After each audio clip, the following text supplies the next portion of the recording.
record on this, and then I'm going to clap one time because I've heard that's what you're supposed to do.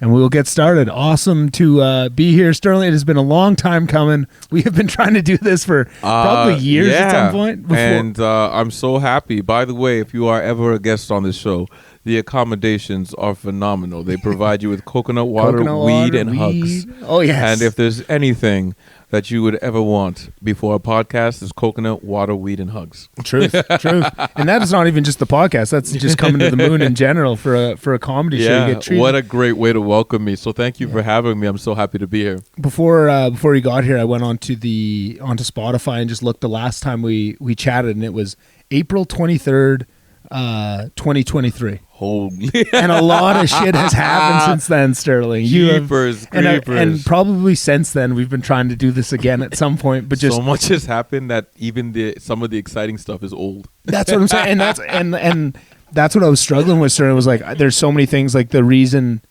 there's always a reason we could sit down, we can always chat, we always have great conversations. I mean, the people don't know this, but we probably chatted for at least an hour, me, you, and Trish, all about the time. All kinds of things and things that we can't say on the podcast. Especially after shows. Especially after shows, for sure. But yeah, I have so many things I want to ask you about what you're doing right now. But I also, because we haven't sat down in a while, I kind of want to go back to some of the big things that... we can recap. Yeah, a little bit of recap. And I feel like there's been so many, it's tough to choose where to start. Like, I was kind of thinking about that, like April 2023, like thinking back to where you were. And like, I was also talking to Trish about this. It's interesting to watch your career and all the things you're doing, because you were such an integral part of the moon, and this is our heart and soul. This is what we care about so much, and we're trying to create. Mm-hmm. But it's cool to watch the growth of both, like of what you're doing and what the moon is doing, and their things. Because like when I think back to 2023, we didn't even have the second bathroom at the old moon probably yet. Like we had, so much things happened there, and then now we're in a completely different building. Yeah. We're growing something completely different. And I was curious to ask you of like, what jumps to mind when you think about 2023? Shoot. Okay, let's go back to 2023. Yeah. To be honest, it's like hard to even remember what I did in 2023. Yeah. I genuinely couldn't. It's 2026 right now. Mm-hmm. All right, let's go back to 2023. What was happening in 2023? Man, I was honestly just getting back on my feet. 2023 was the first year that I was working as a full-time comedian again. 2022, I would say I only worked about 6 months of the year. Yeah. 2021 was like renegade shows where you're doing wherever you can. Probably did 12 shows in the year if you were lucky, 24. But you're not performing like this like regular. And then because then 2020 was I didn't work at all. 2023 was my first year back on my feet. 2023 was a rough time because it was a time of coming out of reflection of yourself and your career after spending all that time by yourself because of COVID. And it was a time of hustle because I'll never forget 2019 December 31st, I had $24,000 in my account. I had an 800 credit score, and I was like, 2020 is mine. And I came out of the pandemic $65,000 in debt. And a 575 credit score. I lost everything. I was unable to work completely. I lost everything. Right? So now, 2023, you have to make decisions. And although comedy is an art form, you're now making them more based on financial than you are on the love. And so I was in survival mode. I was just trying to get back on my feet, just trying to be able to pay my bills. Like every month was a struggle because venues were doing their best to get their money back from COVID. So they stopped having live events. What they stopped doing was live events and started just trying to push as much liquor as possible while spending as little money as possible so that they could recoup their costs. So all the venues that gave you your little $250, $500 that would help supplement your income throughout the city are gone. And those are valued anywhere between $1,500 to $2,000 a month. Now, when you're trying to look at your monthly income as an independent artist, and $2,000 of your monthly income is removed, you know, that's a massive impact. For sure. So at that time, this is what I was going through. I was actually probably in 2023, I was doing shows for anything. Yeah. I was at one of my lowest points. And I think that's where I got to see you a lot, because I had started comedy in June of 2022 and was just like figuring it out. I remember I did the one where your dad came. Yeah. That was in the one. At Sherlock's. Yes. Yeah. That's the one I remember. And that was one of the big things. Like when I started a show, I think honestly just ignorant of just like, in my head, I was like, well, why not just go for the craziest comics I can, right? I'm not paying myself. I'm only paying the headliner. I'm getting $150 from Sherlock's to run this show per week. And I'm going to give that all to a headliner so I can get guys like Sterling Scott, like Mike Dambra, like, you know, all those amazing comics I had. Like looking back on it, it's crazy to think, because I so was over my head with show running, because I assumed I knew how to run a show. It looked easy. And I just kind of jumped into it and didn't realize how much more difficult it would be. Well, that's something that people should know. It is difficult to run a show. For sure. In fact, anybody that runs shows should always be given a hug, because comics are unaware of how difficult it is to provide a good room. Oh. Like the minute the show's finished, all a showrunner gets is one night of like 8 hours of sleep. Yeah. And then you've got to start promoting. Yep. Who's the next lineup? Who's the next comic? Who's the next show? Yeah. Where's the next flyer? And next who can thing I you know, message to come see the show? 6 days later, it's there again. Yeah. You're back again. Yeah. And then this comic shows up late with this attitude of, man, you know, you ain't even paying that much. It's like, I will kick you in your chest cavity. Yeah, for sure. Do you know what kind of work I put together here? A lot of comics don't realize that. And until they run their own, and then they realize. Going in over your head is what was necessary to build the man that is now essential to the moon today. Yeah. So being in over your head is one thing, but learning how to swim is another. And so although it may have seemed like a bad thing, look at the positives that come from it. For sure. Right? Look at the growth that came from it. A lot of comedians who are successful, ask them their backstory. Many of them started running shows on their own with no knowledge of how to do it, and we're in over their heads. But it is better to move forward than it is to stand still. For sure. And the lessons you get, like even if a show is really bad and you're unhappy with things and you fuck things up, you get to learn. You know why it's bad. And you get to take from that and you get better for the next one. And then also, too, one of the biggest things I took away from that show specifically was understanding what it's like to have a different kind of buy-in from a venue itself. Because I went in, I asked someone that I figured, I went to university at the U of A. I want to do something close to the U of A. I talked to my buddy who was the head of the high up in the SU, and I just said, who is someone that I could talk to that would let me do a show around? And he said, Sherlock's. Talk to them. They've always been good to me. And I just jumped into it. But they don't know comedy. They were awesome to work with. I had no shade their way. Just they're a bar. They're running things. They're not a comedy club, right? So they were really down to let me come in and do it, but it was all me, right? Like moving the tickets, booking the comics. It's 100% on you. And you assume if you create something really cool, they're going to want to buy in and make it a part of it. But it's just another thing on their calendar. Yeah. And then they have zero interest for you. Yeah, you're the thing between 8 and 9:30. Nothing else to them. Yeah. And the difference that I got to see when I met Trish and I came to the moon, and I was like, oh, these people care about the comedy and are going to be invested in it with you. And for a time, I ran the Sherlock show on Mondays and the Asylum on Fridays, right? 2 shows a week for I don't know how long that lasted until, and I found myself, it was so nice to be supported and have a venue want this to be successful, put effort in on. Well, that's why I started here. Yeah. How I backstory for you guys. I'll give you guys a little. Yeah, give us a little behind backstory. The scenes. Yeah. So I used to run illegal comedy shows out of basements where we had weed shows that were in literally the basement of churches. Yep. Were not ventilated. People passed out. Yeah. I've heard some stories. Yeah, it was there. I did some wild stuff. Dave happened to come to one of those shows. Yeah. And he took a look at although there was a lot to to fix, Yeah.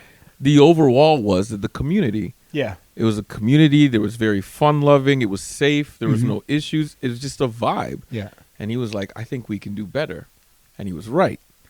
The first thing that he did actually was, before I even met him, Yeah. he just called me up during the pandemic, and he was like, introduced himself, and he's just like, this is who I am. I've been to your shows. I have a venue, and I would like to do this again. Yeah. And I just came down and visited the Moon. That night that I came, it was a night where it was a Wednesday night. They had like a live performer, just a guy with a guitar, Yeah. and like 5 or 6 friends. Yeah. And he would just play guitar. Just a vibe. And I just sat down and smoked weed and drank Perrier waters. Yeah. And I had the time of my life. And I was like, I'm having so much fun in this place. I was like, it feels like a house party. Yeah. Thus the name Sterling's House Party, Yeah. which was the first kind of comedy show. And also the first sold out show. Hell yeah. Love to hear it. Love to hear it. And, the entire vibe from the beginning of the meeting till the first show was about community. Yeah. And It's always I find the that top the pillar. more you are community based, the easier your workings with the Moon will be. For sure. And so if you're a person that's selfish, and you give, and again, there's nothing wrong if you get your business, get your money on, do your thing, but pay your fare. Yeah. But if you're about the community, we'll work something out. For sure. We love And people so- that buy into that. Yeah, It's and I literally found the that only that thing was you the really thing. need here is just buy into the fact that this is a community and respect that, Yeah. and you'll get along great with And everybody. then look, even what I did was I didn't take the show and run. I said when the show was at its height, when Sterling's House Party was at its highest audience, I turned around and I said, now it belongs to the community. Yeah. And I gave it. Unfortunately, there was some issues that had happened. Well, we won't go into that. Eventually. But things worked itself. But Yeah. the point was that even when it was called at that time, I even said to you guys, you don't have to call it that anymore. Yeah. Because it's like, listen, this is a hot show. It's now running. It's successful. Yeah. Now you guys can just take it and run it. It's already running. It's already selling out. It's Yeah. already just run it. Just run it.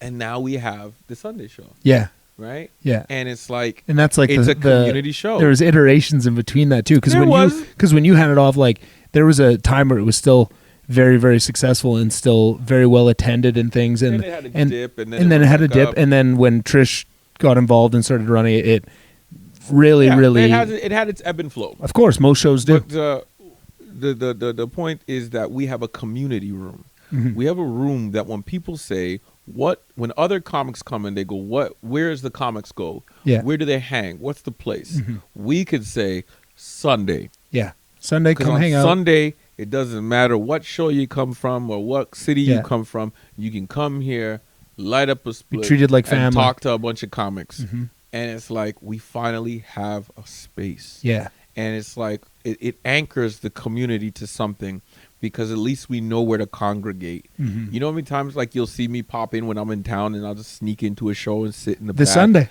Yeah. Yeah. And I love it because what I'm looking at is a community room that I started. Mhm. And it's everything that I wanted, which is literally the room is exact. What you saw on Sunday was exactly the dream I had. Yeah, I came in the back quietly. Mhm. It's a packed house. yeah, Comics were on stage. Couches of comics hanging together, smoking weed. yeah. And I sat in the back quietly, cracked up a spliff, and watched these comedians kill it. Yeah, And the only reason why you guys knew I was in the room, because your laugh. my laugh I was so know, big. They yeah. go, Sterling's here. Yeah, 100%, Sterling's somewhere in here. Yeah, I But heard it's it. like that. Yeah, moment, I heard your laugh, and then I saw Be Easy get up and go. I was like, oh, he heard it. He's that going over. moment was the dream. Yeah. That look at this. Mhm. Where else could you have this Yeah. for the comedy community? And you feel We so have lucky to be it. a part of it too. I like felt that. I was so look how happy I was in the back. Yeah, I was yeah. just sitting in the back by myself, quiet. I didn't need nothing. I didn't want no stage time. Mhm. I was just happy to see that we have something. Yeah. Yeah. And I'm very proud of us for that. And that is built by having not just a strong comedy community, but having strong people like, Trish and Dave, because if you don't have that marriage between the venue and the comics of the understanding of what we're doing, it'll always fail. For sure. It'll 100% fail. Either the person's going to be, it usually is the venue expecting money now, or it's the comic who is getting the money and not putting in the effort to justify that money, and they burn the room. Yeah. So sometimes it's very rare when you get a good marriage where you get someone who deserves the room with somebody who is going to treat the room. And when I seen that the Moon had the ability to do that, I comfortably gave away the hottest show in the city. Yeah. And I have no regrets. I'm grateful to this day. And with my new show, Synergy, I intend on doing the same. Yeah. I want to build, and look at what I'm doing with build Synergy. something cool. For those of you who don't know, Wednesday, June 17th, for the first time ever, the weed's good. I know, I love it. For the first time ever, I'm not just putting on a show, I'm giving you an experience. Synergy is allowing burlesque, live stand-up, and live musical performances to come together as one. Run by your showmaster himself, the Smoke Master. The Smoke Master. We are wait till you see the outfit. Ooh, I can't wait to show them. We won't tell. We'll just get a little tease. But this environment is bringing crowds from 3 different genres together to experience something together that has never been experienced before. Yeah. This performance is going to be something that people will be talking about, that artists will be proud to perform at, and that the Moon will one day have as another regular monthly show on their calendar. And it's going to provide us the ability to laugh, to dance, and to feel mesmerized. Yeah. This is an experience, and I'm very excited about it.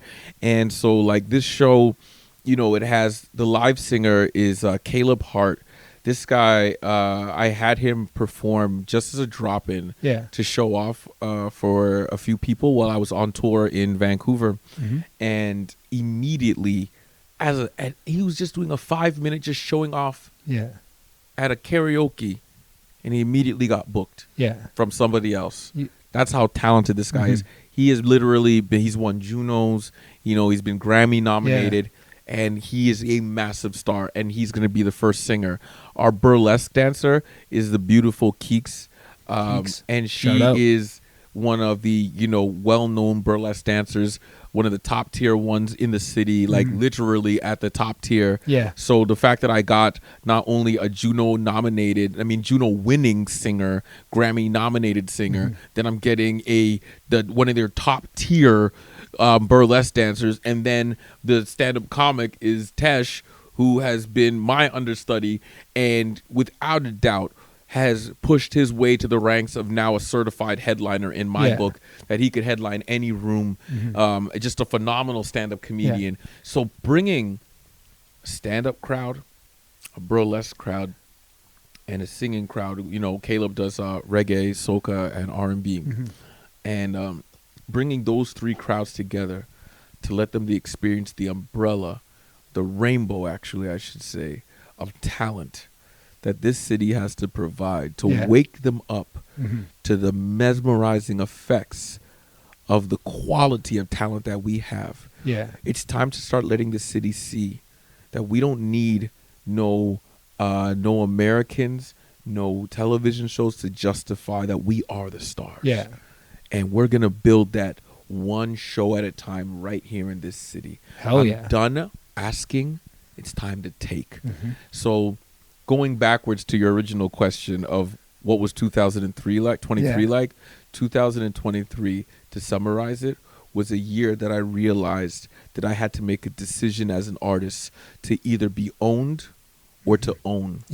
And I took the decision to own. And it's interesting because that's always, because I only met you kind of in that time, I've always seen that out of you, Sterling, of like you put an emphasis on that. You want to build your own things. You want to put other people on. And it was interesting talking before the podcast. We talked about a million things, but one of the big ones was talking about how there was a time where you were chasing what was put in front of you, trying to get the approval of these things, trying to go like seeing, okay, there's gatekeepers, that's who I need to impress, and then that there was a change and it happened around when I started. So I've only seen the other half of that, where I kind of didn't know there was this whole prior era where you were trying to play the game and trying to fit inside the mold of what they wanted, and then you had that realization and broke out of it. And since then, you've gone on to do so many cool things, and like we said at the start of the podcast, there's so many cool things you've done that some of them are kind of old news, but we haven't had a chance to talk about them, and I would love to. I mean, we're going to get to, I have a bunch more questions about Synergy, the Color Me Comedy Festival, this comedy competition that you guys are running coming up that I'm super excited about. The Golden Buzzer. That's where I'm going. That was the first one on the checklist, because I know we have had times to sit down, like not obviously on a podcast, but just smoking weed after a Sunday show and talking about that process. But it was such a cool story to see someone that go out and do something really big that gets that. Because to me as a comic, what I value is like the crushing on stage. And I get to see you do that all the time. All over shows, I've seen you do that. That's what's really impressive to me. But what's impressive to other people is the TV credit, those kind of things, and to see other people take notice, right? Like people were sending it to me going, isn't this your boy? And I'm like, fuck yeah, it is. Like, this is cool shit. And I think it's a cool story to talk about. And I want to just ask you kind of how it came up. Just if we could retell that story, that I know we've already had this conversation, just the two of us in the past, but just for people listening, I think it's pretty cool to let behind the scenes, like how did that come up?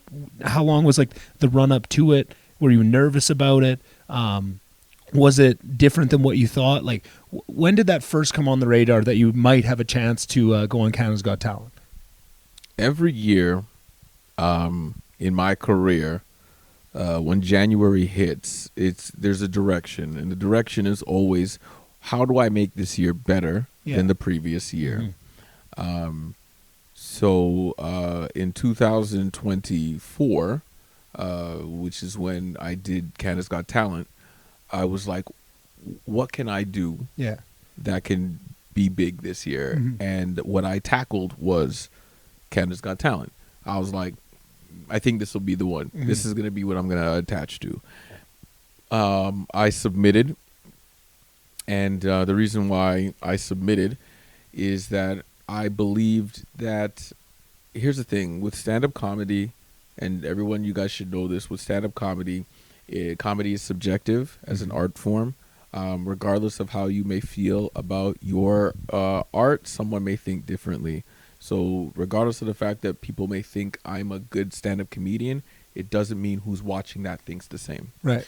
So I was like, if I get on the show, that's when I'll do my thing. But here's a little backstory that a lot of people don't know. Canada's Got Talent had a Canada's Got Talent years ago, and they did one season and then they canceled it. Yeah. And then they acted like it never happened. So when they were saying that, I'm the first comic to do what I did in 3 seasons, there was a 4th season. Yeah. If you Google it, you'll find it. Yeah. It's like back in 2008. Oh shit. Or something like that. Yeah. And I was on the show. You've been on Canada's Got Talent twice? But here's the thing. I didn't know that. Yeah, because this is what they did. I got all 3 yeses to move on, and then they sent me an email saying, we're not going to move you on. Whoa. Yeah, they're allowed to do that. Was it like, do you know why? They say that although, this is what the email said, although that the judges had all agreed that you would be moving on, we are only taking 16 people to the finals, and we have decided that your act is not going to be one of those 16. Thank you so much. Have a good day. But I imagine you took lessons from that, because like one of the most impressive things, I know I'm jumping ahead and not letting you tell the story. No, it's okay. You're not jumping ahead. This is you're at the right point. So when I watch, like, stand-up is a very unique thing that unless you're like a complete nerd about it, or you do it yourself, or you're a club runner or club owner, you don't know the intricacies of what it takes for stand-up to succeed, right? Absolutely. There's things like ceiling height, there's things like lighting. And what I noticed, because I saw a few comedians do both Canada's Got Talent, America's Got Talent, like those type of shows, they are almost the pure opposite of a setup for what you want for comedy.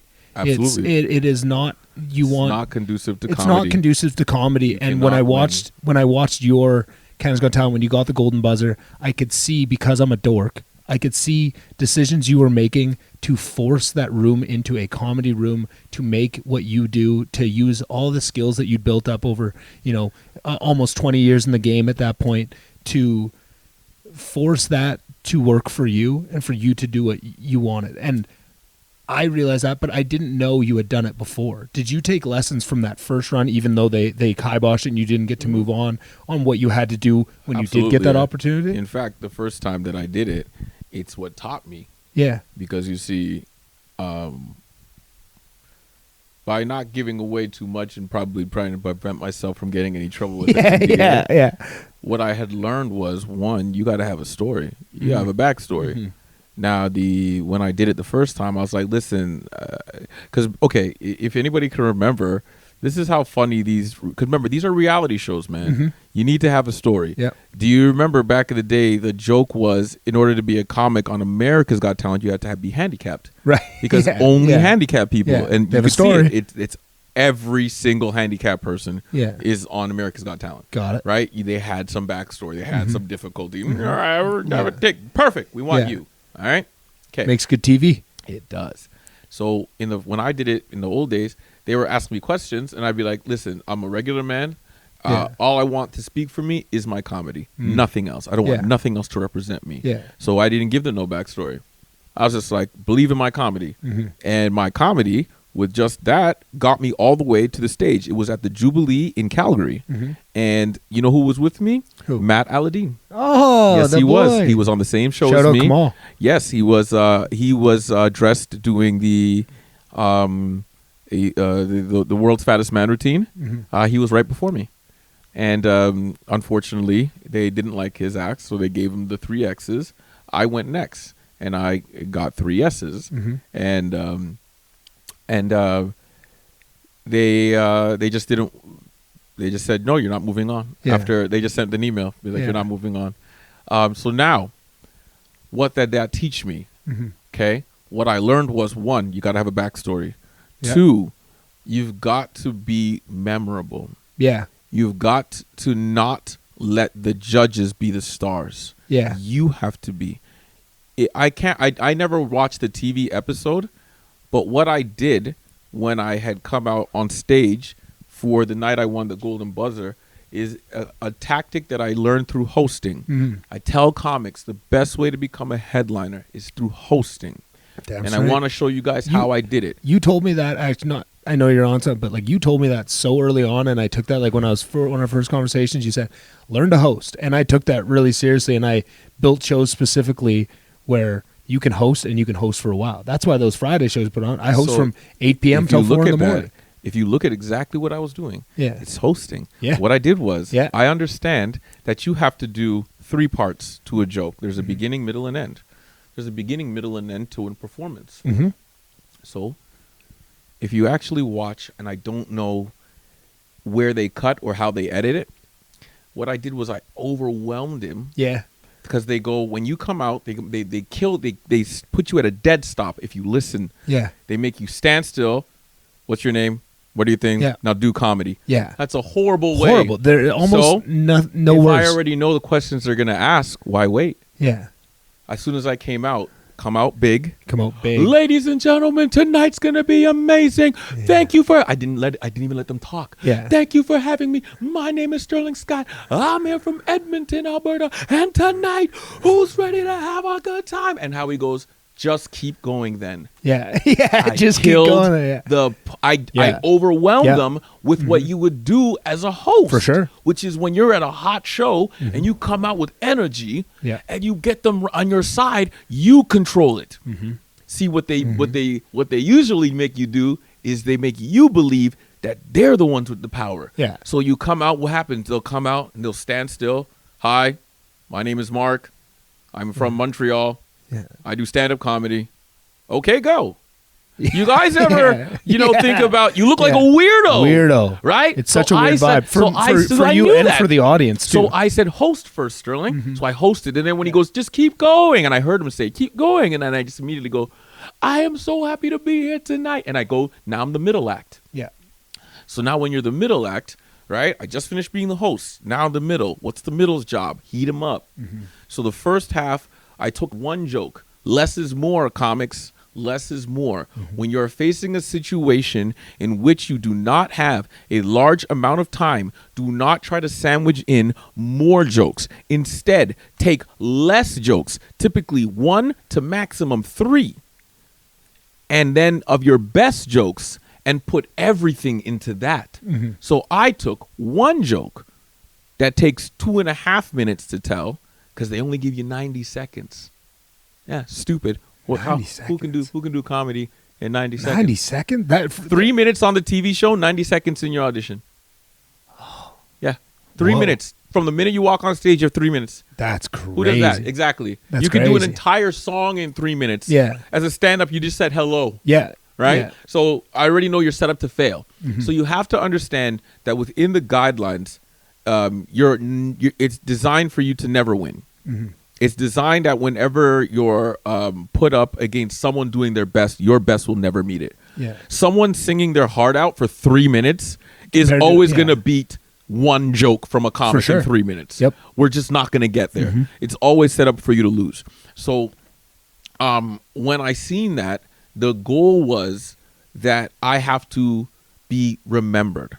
I have to attack it in a way that you're not going to forget me, even when someone goes, whoa, whoa, whoa, whoa, whoa, whoa, sing really, you know what I mean? Yeah. So in the middle of that set, I went really strong with the jokes, and I pulled out some parts of it so that I can enhance more and spend more time on that. It got big pops, and they thought that was the end of the joke. And when I finished with Orange is the New Black, boom, I had a standing ovation. Yeah. So I had actually got 2 standing ovations during that performance. I got one in the midway mark of the joke when they thought the joke was done. Yeah. And I got a second at the end. And so I got 2 standing ovations and took home the golden buzzer.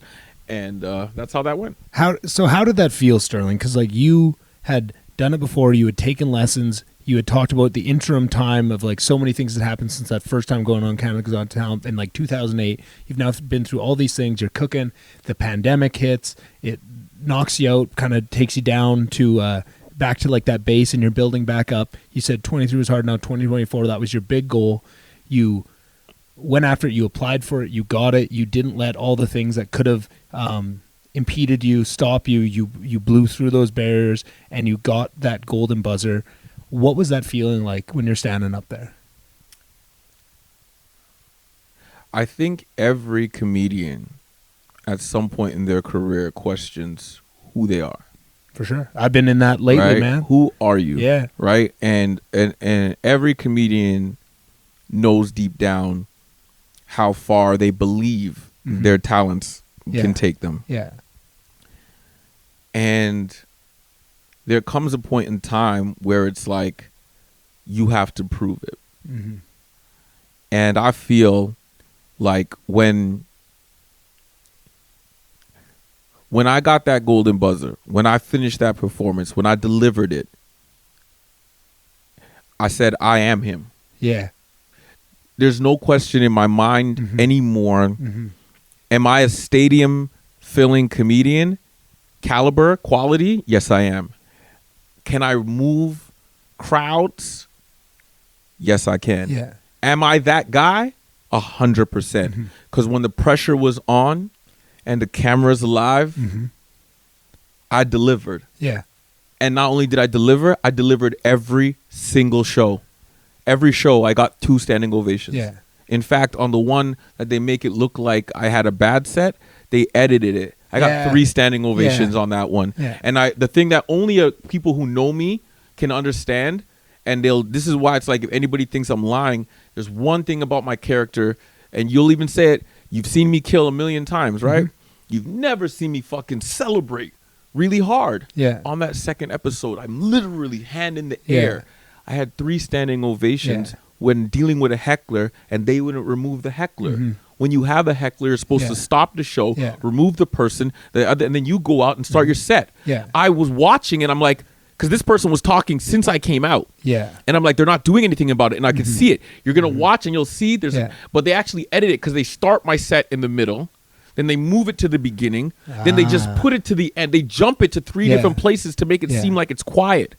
I had 3 standing ovations. Yeah. but they try to make it look like one way to make it look like, oh, so you see, Charles Haycock was on America's Got Talent, and they edited it to make it look like he did way worse so that they could make fun of him. Oh. You see what I'm saying? Yeah. So to push the narrative that, oh, and the crazy thing is the reason why the narrative never worked with me is because, one, they didn't know I could do crowd work. Yeah. They didn't know I could do crowd work. So when the guy heckled me and I could see that it wasn't going to stop, I destroyed him, but I'm smart. Yeah. Second thing I did it cleanly. Yeah. No swearing. Yeah. That's the next thing that would have got me disqualified. Yeah. Then you know what I did? I got a standing ovation after destroying him, then slid back into the joke, finished it, got another standing ovation. And then here's Howie Mandel's excuse. Oh, well, if it wasn't for the heckler, you wouldn't have done good. Every comedian in the world knew that it's a setup now. Yeah. This is why the next season, a lot of good comics said, I'm not going.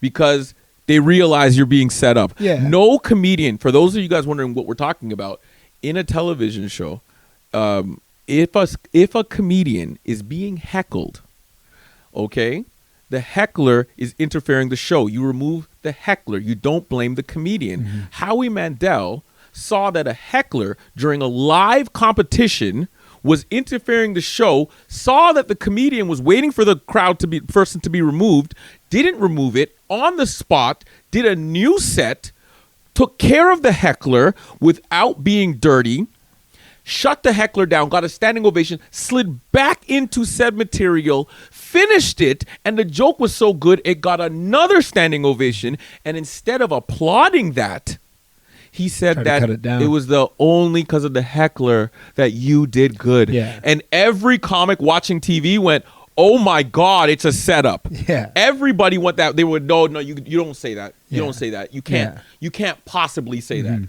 And then when I got to the finals, again, I did what I did and they did what they did. Yeah. Yeah. But and that's like something that so few comics will ever get to reach a pinnacle like that, where you're doing stuff where that many people are going to see it. But the real work starts at the end of it. Yeah. Right? Because you get that notoriety, you get the... Because even with the money, it would have done nothing. Yeah, you know what the real power is? It's how you capitalize on the it. real power is this, the fact that they had to put in so much effort to get rid of me. Yeah. Like, you know what I'm saying? You know how powerful that is? That they have to put more effort into holding me back than it does to let me be going forward. Yeah. That's hilarious to me. Yeah. But that's Canadian entertainment. But here's the thing. Don't bang your head off of a wall. If you see that they're not going to help you, move the fuck on. Create and your own this is things. what I come into in this time period of 2023 to 2026. What you're talking about, this is the time period of this growth, of this mentality of realizing that, listen, if you don't want me, it's okay. Yeah. It's okay. I don't fit your program. Yeah. It's okay, guys, to not fit the program of somebody else. Yeah. And that is not an indictment on like your talent level and what you're capable That's of. the thing. Don't make it an indictment on your talent. Yeah. If they don't want you, it's okay. Are you killing? Listen to the crowd. Yeah. Are you killing? Are you crushing? Are people can't wait to book you? That's your power.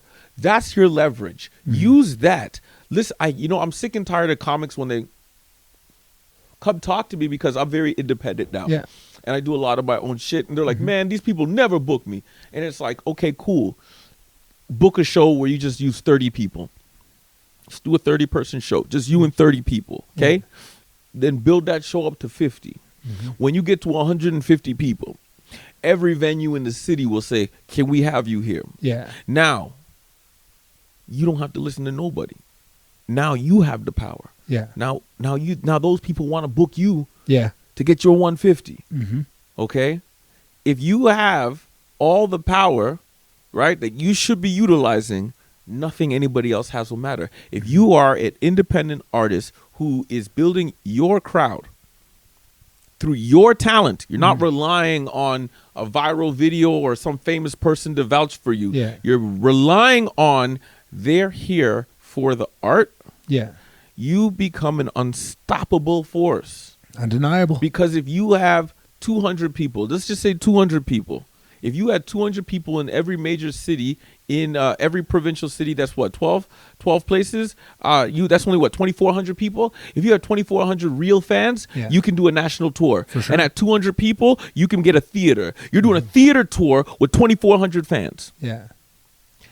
But they want to make you believe that you have to stay in their clubs or you have to stay in their places and sweat and toil and be with them. Yeah. Ask for approval. Ask for, Why? Why? And then there's a lot of comics that'll be like, yo, Sterling, help me get in that club. It's like, nah, why? You don't want to be in there. You just told me how much you hate them. Yeah. So why do you want to go shake the hand of them?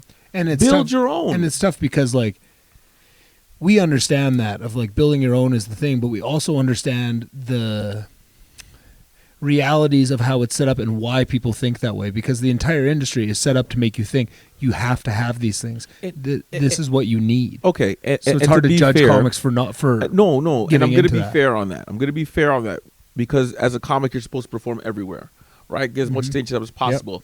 What I'm speaking about is comedians who are don't like the system, who are not working. Yeah. Okay. So there's working comedians. And then there's people who sit down at home and they're like, why don't I have anything? Okay? And those are the ones that I'm saying. Like, why won't this play? And it's like, okay, cool. There's a lot of things that can affect you, you know? Yeah. And yes, sometimes it's prejudice. Sometimes it's sexism. Sometimes it's racism. Those things that do does exist, happen. for sure. It does happen. It does occur. But your talent will push past those discrepancies. Yeah. There are maybe 2 or 3 clubs in this country that won't book me due to whatever their personal issues are with me.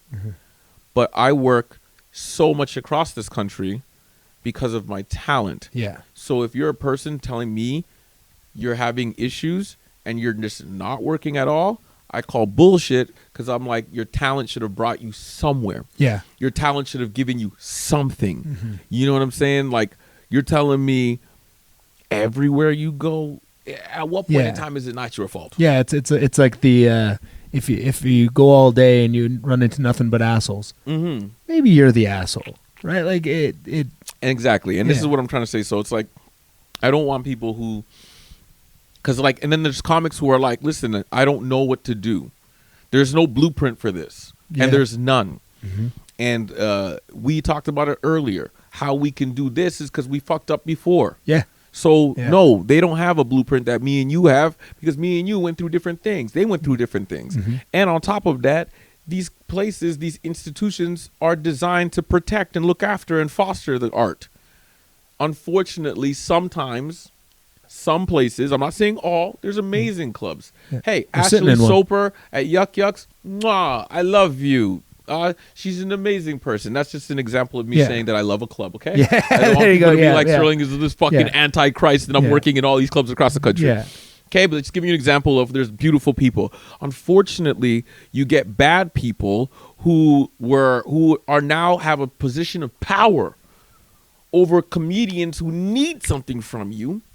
And they relish that. Yeah. And they rule that power in a negative way. There's people who run rooms and that's not, I was going to say, that's not just clubs, that's comics too. And that's the problem. That's a big piece of it. Like, and it's those people that don't want you to win, because if you win, then they have to treat you with respect. Yeah, so in order for them to keep their power, they have to hold you down. Yeah. And the problem is that I believed in those people, that they had my interests in mind. Right. Which is a big mistake in comedy. But what benefit I did have is that I grew up becoming better in those rooms. Yeah, for sure. I got talented. I got better. Now when I became a voice, see, in comedy, everybody can become funny. Being funny is easy.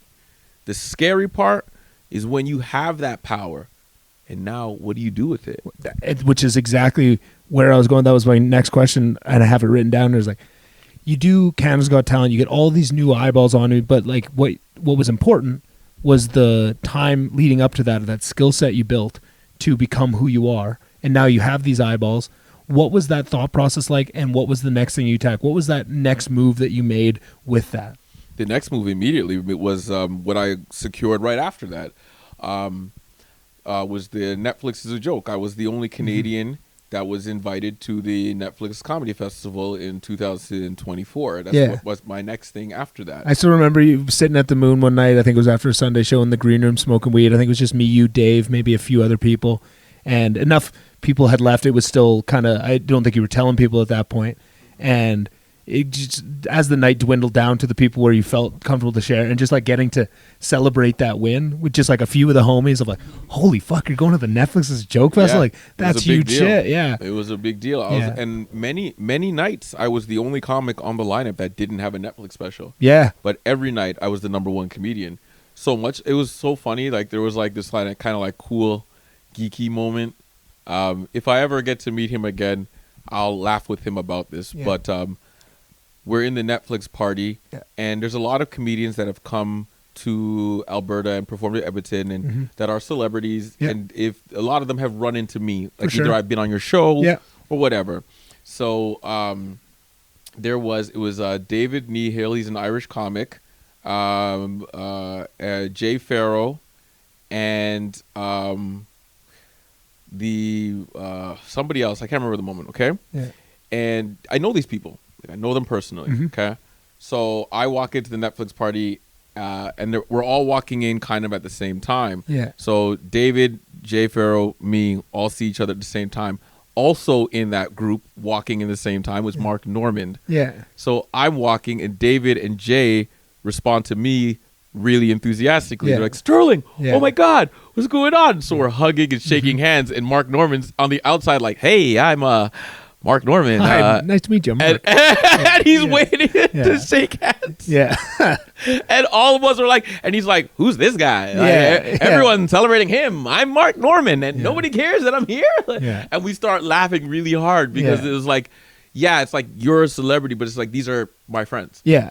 And it was like that kind of like cool moment. Got that history. Like, that I've bonded with comics on a level so much that a top tier, well-respected celebrity comic like Mark Normand, we don't even notice that he's there with his hand out to shake it. Yeah. You know, comics would step over your body for sure to shake this guy's hand, and we didn't even notice he was there. Yeah. It was just kind of a funny little moment. That's how cool it was to be at the Netflix festival, that many people were in the building. So in short, to answer the question after I long talking, what I looked forward to after Canada's Got Talent was, now that I have a little stardust on my shoulder, it's time to now you have to use whatever rep you have to move into the next level. For sure. You have to capitalize. So the minute they go Canada's Got Talent, Golden Buzzer, they go, before they can even be thinking about it, I'm on stage now.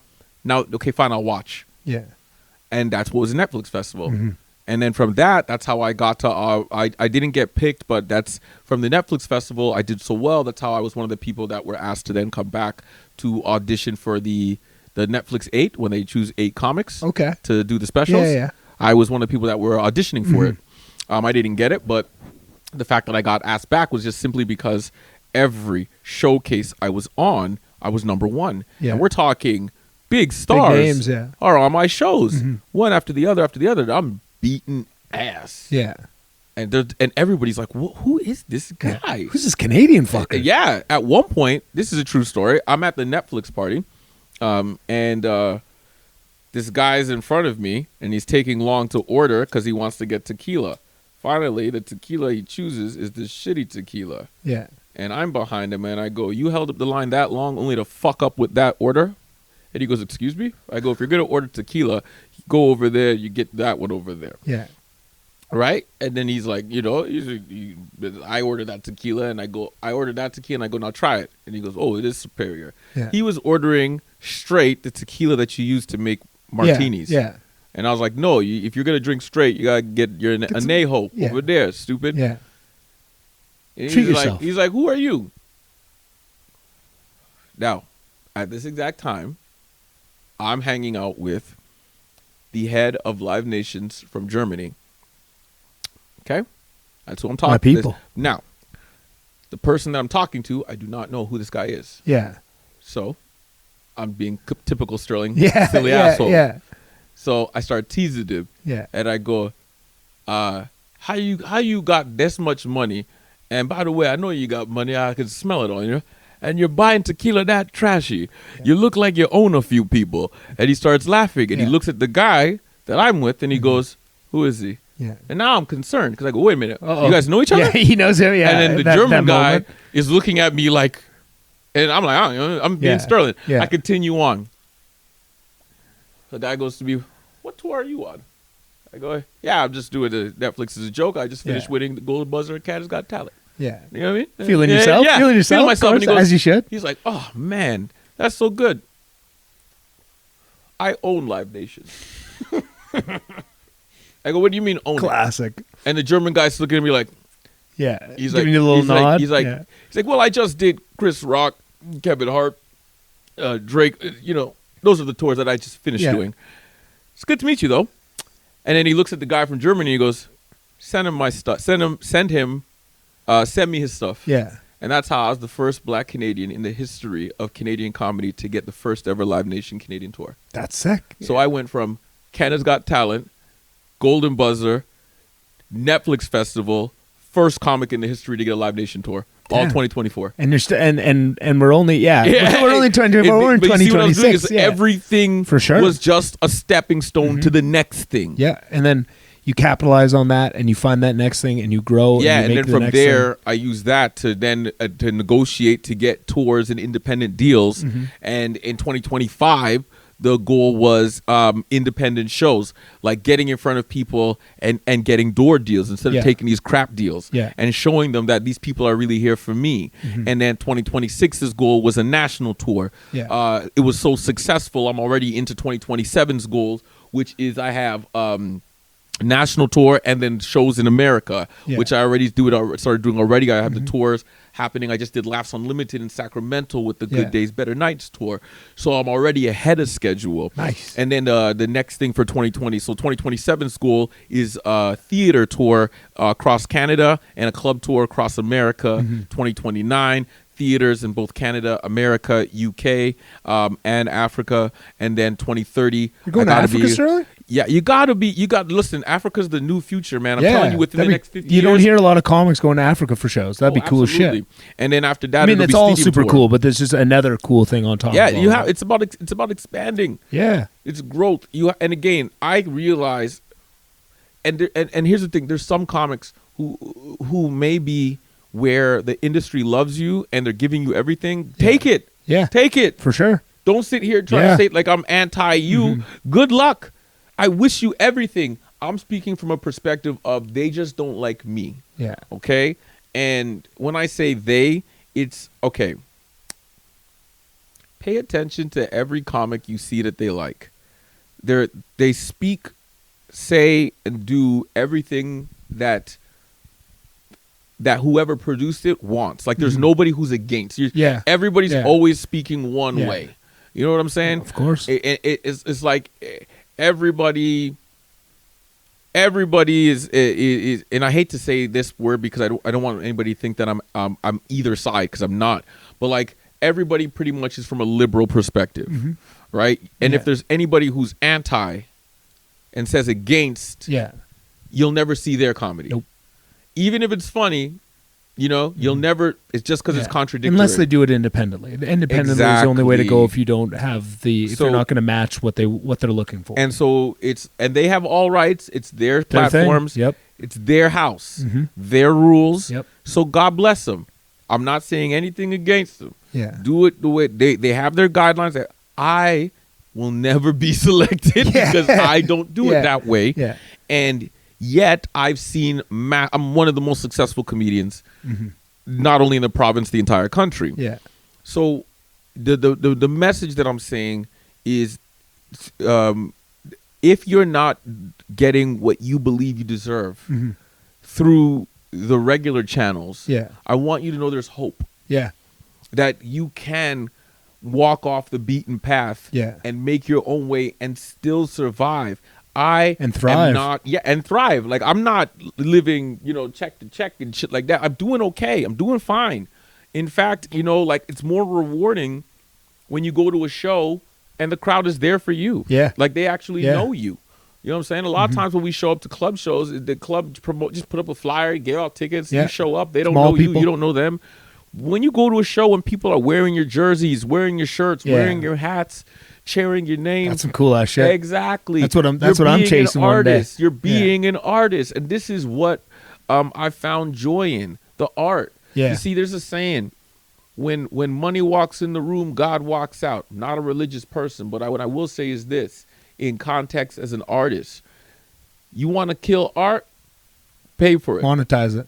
Yeah. Monetize it. Mhm. Yes. Yeah. The minute it That's why starts going into, well, because when it becomes a business, it's no longer, it's about what is a business model based on? Greed. Crank Yep. out as much as possible and as big as possible. So they don't want quality, they want mediocrity. Yeah. Mediocrity sells more than fucking art. There's a reason why every And it's more car looks controllable. the same. Every mid-sized sedan looks the same because they go, you're not going to love it, but you're going to like it. Yeah. But the art is gone. Remember the cars from the 60s and the 50s? They're Beautiful. Why do we say they're beautiful? Beautiful. We love that one, but I like this one and I like this one. And yeah, because it was about choice and about creating art and finding love. Now nobody loves anything. Yeah. Now we just accept things. Everything is designed to just be acceptable because it's business. And they're making comedy the same way. And they're finding it to be difficult because comedy is subjective and will say things that you don't like. Let's be honest. Let's take into a context real quick. The Kill Tony complaints about the Kevin Hart roast. I have that written That down. is the most pathetic complaints I've ever heard in my life. Yeah. That was one of the softest roasts I've ever heard in my life. And you guys are mad? Listen, stop using your platforms for outrage so you can get likes. Yeah. That was a soft ass roast. Oh my God, they said this. That's what you're supposed to do. Yeah. That's what a roast is. And if you're looking for the responses were worse to me. Like that was exactly, and I'm like, fucking and if you're digging to, oh well, this one joke, and it was a 3-hour fucking show. Did you watch a 3-hour show impressive. to find one fucking joke Yeah. to complain about? Or did you take the one fucking clip that everybody's circulating and say, now I'm going to give my piece so I can get likes? Because outrage sells. That's 1,000,000% what it is. And by the way, you do a roast then. Yeah. Yeah. How about that? Yeah. How about every fucking person that complained, you show me your roast. Yeah. And show me what you say. Because it's like, for those of you who are constantly saying, you don't even fucking know how to do comedy. Yeah. And the ones that do comedy, roasting is not even stand-up comedy. Roasting is a completely different art form. Okay? So therefore, shut the fuck up. Yeah. For sure. The best way to stop a comedian is not through public outrage, it's through silence. Silence. Yeah. I Nothing wish hurts people would more. understand that. The best way to stop any comedian from performing is through silence. Yeah. You want to stop them? Go to the show, be dead silent all night. Don't respond to fucking nothing. That comic will go home crying For sure. and change their whole act. That'll be, but if you stand outside protesting, stop their show, they're inside laughing at you. Yeah. You fucking But idiots. this is the thing. These people don't want to stop them. It's not. They want clicks. They want the likes. Exactly, and this is what I think they about actually the don't. They actually podcast. don't care about what's going on. They're not actually offended, right? they're It's not it's, offended. it's fake outrage. It's It's fake. just they know Fake. they can get some clicks off it because that roast. I didn't watch it when I started doing stand up. I started watching so much less stand up, and it was actually Trish that said, "No, you got to watch this roast. Like, you need to see this." And I went home and I stayed up so late because I was blown away, but not just like the production and the scale and the grandeur of it, but the heat that the comics brought and the way they handled it. And like, I know, like, you know, Glazing Gillis is like has become the hackiest thing ever, but to watch him host that and to know, like, as someone who hosts a lot of shows, and what a difficult endeavor that would be to have the people that are the real comedy fans way up top, have all these rich people in front of you that are going to be the ones that you're going to be feeling the most energy from in the room, even though you know the people up top are having fun, to navigate that, to bring that awareness to the audience watching both in the room and at home, and to not cave to those pressures and to push back and create that space for that comedy to happen. I was blown away. I was like so impressed. I was like inspired. I was like, this is a level that I did not think. I thought that they were I think it was just people needing something to be outraged course it by. was. It was Of course it trash. was. I didn't Yeah. think anything of it. I'm like, listen, here's how deep this goes. Do you know I was the first person in Canada that was doing roast battles? I know Rel Battle. Rel Battle is one of the two creators of the roast battles. How roast battles started was two black guys who run a show out of the Comedy Store by the name of Michael Moses and Rel Battle ran a comedy show. Two guys were going to get into a fight at that comedy show. They stopped the fight and said, yo, instead of fighting, how about the two of you make jokes about each other and come back next week and just say it on stage. Thus was born the roast battles. So as the roast battles grew, funny enough, the roast battles originally, they even used to have a racist section where they would have people The Wave? Yeah, The Wave. Yeah. They was called the racist section before. Oh, and here's how deep that. this was. This is how deep this far back goes, because I was going to these roast battles way before people knew it. It used to be on a Tuesday, every Tuesday in the Comedy Store in the Belly Room. Belly Room only holds 80 people. Okay, that's where it used to be, and it got so fucking popular that fucking HBO wanted to buy it. Damn. I was there the night HBO came. Oh, shit. And HBO wanted to change things. And they wanted to remove the racist things and the comments, and they want to control the roast. And they were like, nope, fuck you. They doubled down. Can't happen. And so that's the morning of it. So now Rel Battle was like, yeah, I'll teach you how to run roast battles. Yeah. And the first roast battles in Canada were run by me. Where did you do them? I was the one doing them out of the hookah lounges. Oh, okay. I had so many sold out shows. I was running them all up and down, but I can see. Then there was at one point, like I know this guy is, he's still running it now, and God bless him. And if he ever watches this, I want him to see that I don't have beef or no care. There was another guy who started it after me, and he's doing the "You're a Hood's a Joke," that one out of Winnipeg. Okay. So now this guy messages me one day. And he's like, I do Your Hood's a Joke, and you're doing roast battles, and I feel like you should not be doing them because I started it.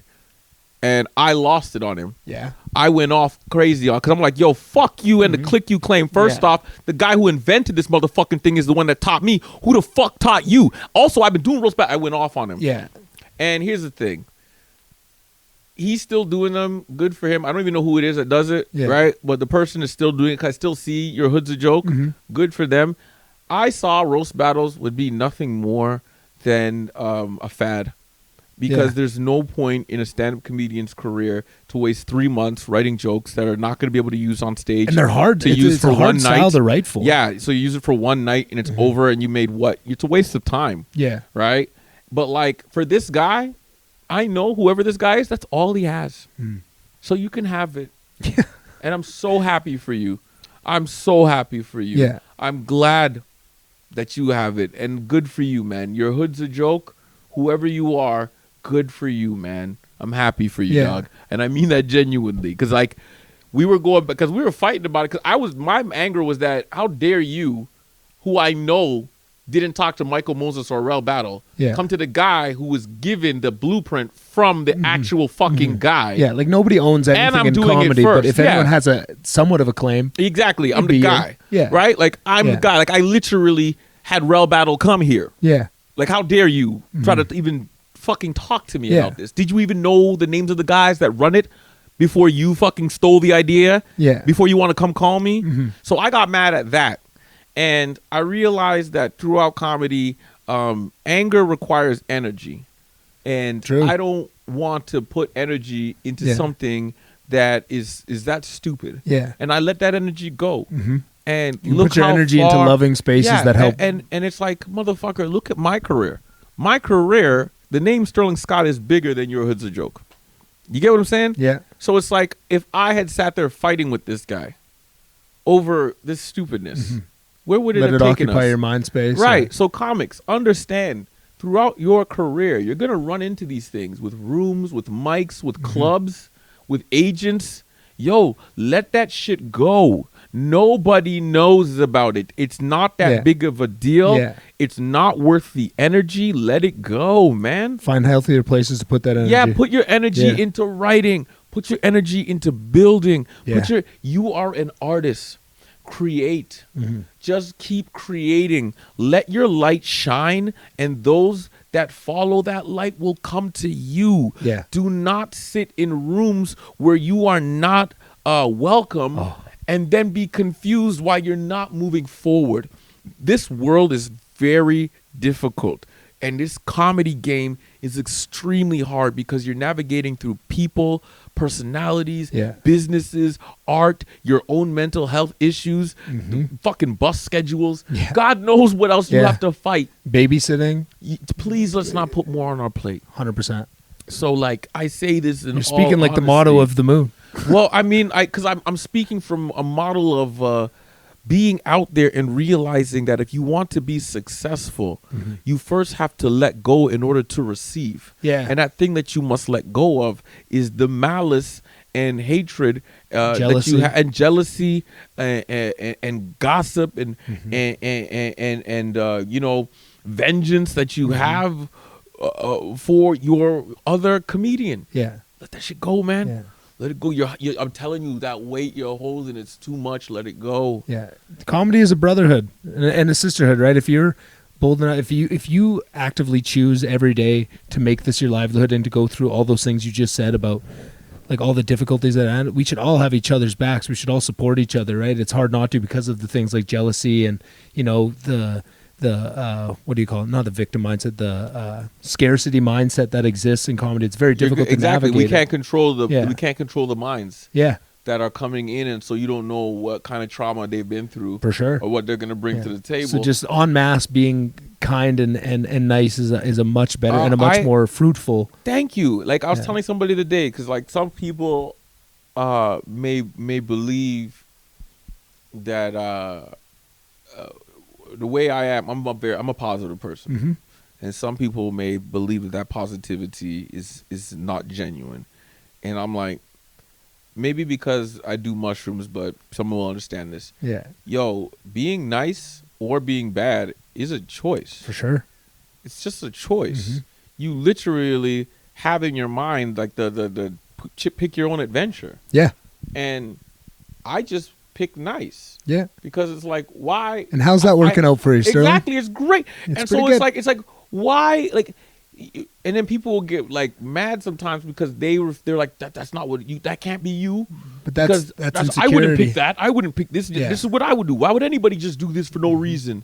And I'm like, because I can. Yeah. I can absolutely do it. You see that. And it doesn't take anything away from me. For sure. To just sit down with somebody for 5 minutes who's an amateur. Yeah. Who's just asking, hey man, I just saw you kill and everybody seems to know you. I don't know where to start to do stand-up comedy. Yeah, I'm going to give you 5 minutes of my time instead of treating you like shit. I really want to talk to you about that specifically, Sterling, but I'm going to pee my pants. Can we take a quick bathroom break? Yeah. Right back into it. I pee for 2 minutes and I'm already missing good conversation. I love this thing called comedy, baby. I'll talk it all day. It's the best. And that's something that I really appreciate. That's like, there's so many things that you do that I really look up to, Sterling, but one of the number one things that I appreciate is that you are willing to have conversations with comics that want that insight, because everything you just talked about for the pee break about how difficult comedy is to do, it is this no blueprint, weird, wacky thing that we're all trying to figure out, and the only people that have, nobody has answers, but the only ones that have even like hints at answers are the people above you that have done it for longer. And I found that was very hard to come by, because when I started comedy, I'm a very social guy. I always wanted to ask, but the people you wanted the answers from, the people that you respect, their time is very valuable. They're very busy, and you always take that time after shows. Like I saw you last week at the Cabin, right? Like I saw you outside, and I saw you with probably 3 or 4, like newer comics than myself having a download, and I was just overhearing, right? I wanted to let them have their time with you, right? I wasn't going to go insert myself. They were excited. Yeah, they were excited. I could see it, and it's just, but like a lot of people don't do that. A lot of the comics are. It's a choice, man. It's a choice. Yeah, and some comics are just. Most comics are, and you don't have to do it. Yeah, you don't have to do it. You're not. This isn't some holier than thou moment. I truly love and geek out. Yeah, on you do. Comedy. Yeah, that's always that was the first thing we've was like, oh, we're both nerds about the shit. I am a comedy geek. I study stand-up comedy to the point it's a science to me. It's like I don't even, when I'm speaking to more advanced comedians, I'm not even speaking about like, I talk about this is how deep it is. When I talk about a set and people are like, how do you want your set? What jokes do you pick? I talk about what sounds do I want to hear. Like, I know my jokes so well. I know what sounds they make. And then I put in my head, what sound do I want? Yeah. And I can create an orchestra. And then I can go out and create it. Mm-hmm. Like, that's how in-depth of stand-up I'm in, that I go by sound now. Yeah. Not even by words, because I'm so far past that part. So it's like, and here's the crazy part. I'm not even finished. I'm not even at level 10. Mm-hmm. There's still more to grow, so it's so exciting. And it's every level gets harder and harder, and more yeah. years it takes to get there. Mm-hmm. And the reason why I am so much fascinated with talking with people is because I learn. Mm-hmm. Stand-up comedy is something that evolves with society, right? Mm-hmm. And all these young people that talk to me, it gives me the introspective into youth, the mindset, the understanding, their viewpoint, why, what. Keeps you plugged in. Right. While I'm teaching, I'm learning. For sure. That me and Trish were talking about it before, the thing, those workshops we did, and it was always awesome. I think you popped through a couple times. You've such good feedback. You're like such an amazing person to have in the room because you have such a wealth of knowledge. But what me and Trish were talking about was sometimes, like, what we would create is just a room of kind of positive, mostly comics. Sometimes there might be a few audiences. It's mainly just for comics. You go up, you try something, and people are going to be constructive and give open and honest feedback that a lot of times doesn't happen in comedy because of insecurity, because of ego, and break those walls down. And I think that makes some people uncomfortable and they don't want to be a part of it because probably a lot of reasons. But what we were talking about is it's less about what happens, like the feedback you get. It's just being in a room where feedback is being given. And there were so many times where we'd be sitting in that room and a comic like yourself or like Brad or whoever it was on that day, sometimes Steve Darnell would come in and have these pieces that they would be saying, they're not even speaking to you, they're speaking to someone else about their stand-up.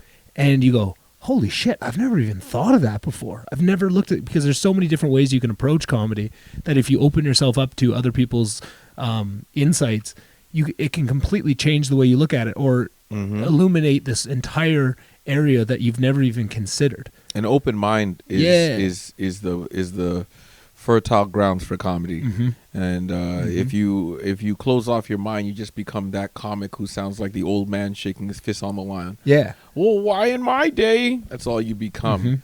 You know, which is tough though. There's a lot of like institutional things that build you into being that because it's so hard to get but to comedy. You see, this is where it's like where you see a lot of people stop evolving and get stuck. Yeah, you're exactly. As a comedian, you've made the choice. You have to make the choice as a person to stay the comedian. Yeah, true. You have to make that choice to stay the comedian, meaning that some people will stop being the comedian and stop writing. Yeah, they'll stop growing. Yeah. They'll stop changing. Or even when I say stop writing, they'll stop trying to be unique. They'll just do echo chamber shit. Yeah, like they'll do political, where it's like, no, it doesn't have to be funny.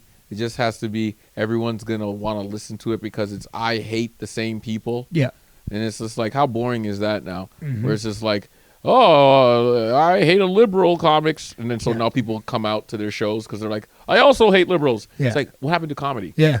Yeah, where's the where's the ingenuity? Where's that those people tend to become bitter.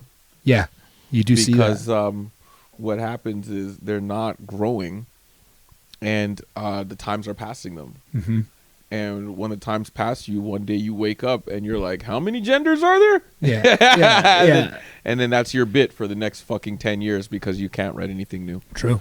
So keep an open mind, man. I want to put that to you, Sterling, because like you talk about always having to evolve, and you have done it for a very long time. You've been very successful, but that mindset of always having to evolve, where does that take when you apply that personally to you? Like, where are the areas you're trying to evolve right now? What do you think is taking you to the next level? What are you targeting to make sure that you are constantly evolving? My evolution, that's actually a really, really, really, really deep question. That's a very, I'm going to have to light a spliff for that one. I have the answer, but that's a very, as I'm lighting this, I'm going to tell you why I really like that question. As I answer the question, I'm learning. Of course. Because I'm going to have to look into me now. Like, what you just asked is like, who am I in my soul? And that's an important question. So just give me a second here. Yeah, get it lit. This is going to be, this is the place to do it. That was a very, very good question. Like, wow.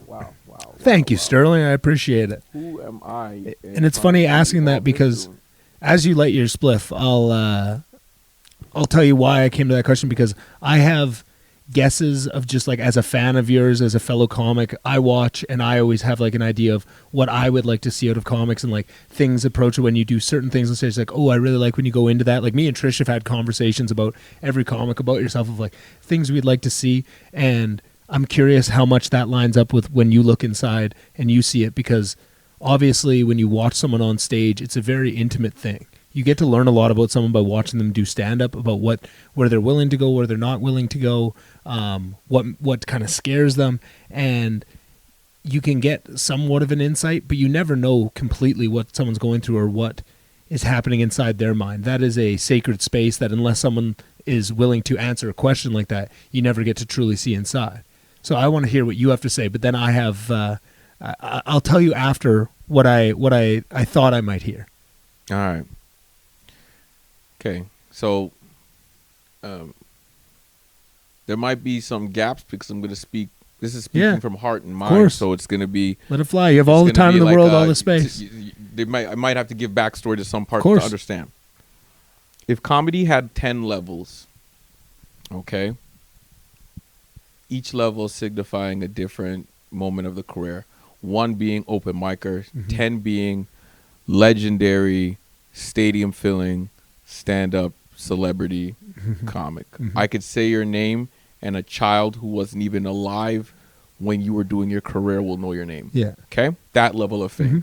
So that's 10. Yep. 1 is open mic. All right.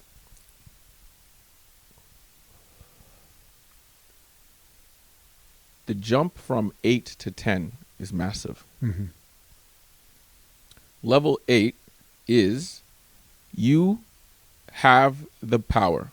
You are 100% able to handle all crowds, all sizes. You know what I mean? Like your comedy is ready. You are the black belt in comedy. Here's the problem.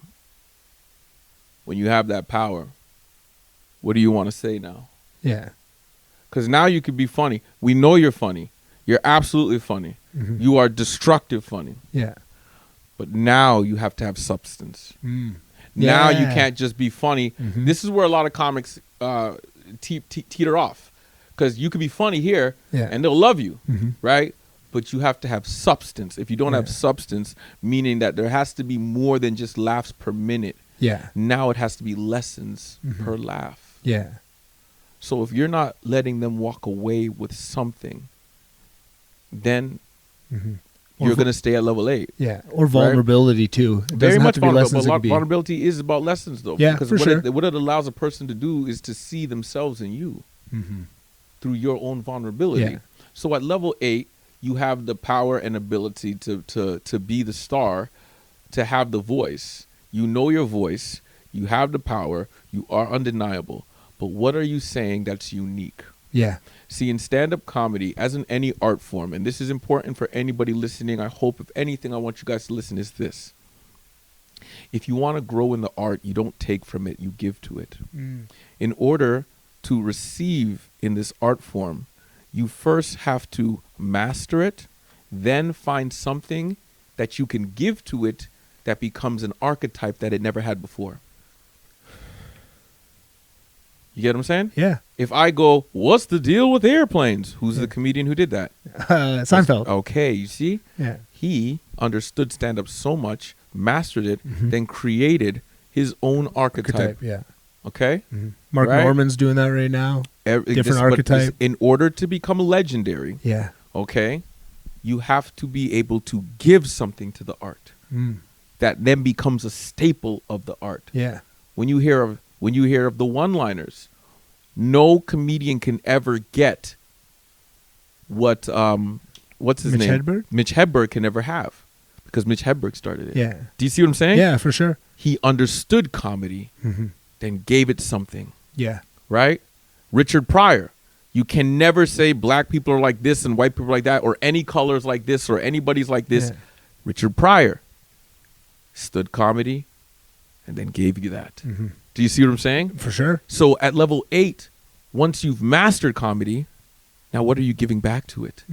So now I have to go on a journey of figuring out how to give back to it. And that's what I'm struggling with right now. Yeah. I'm on the where it's boring for me to kill if I haven't given it substance. Yeah. Like if there's not something deep where it's like they're going to laugh hard, because if they're not laughing, remember, we're comedians. Yeah. I hate those people that jump on the soapbox and they get clapped to where it's like, and this is I why, agree with what you're saying. you know, we should have, black rights. And it's like, yeah. And it's like, that's not funny. You're just clapping. Yeah. You know what I'm saying? It has to be, in fact, you know what I love doing? Making it where you laugh at something that goes against your own beliefs. Yeah. Pulling laughter out of people. Where it's like, damn it, he's right. Yeah. Yeah. Or I don't want to agree with you, but I'm going to laugh. Because then you go home with another opinion. It makes you think open about your it after. mind, That's right? what sticks with people is when you... Yeah. So that's what I'm saying, when it's like you have to have substance. And then that's stage 9. And then stage 10 is to have done that on a stadium level for at least 3 albums. Yeah. I mean, let's be honest, 2. Because the reason why I say 2 is because Eddie Murphy only had 2. And he's considered one of the greatest of all time. So you have to have at least twice. So it's not a fluke.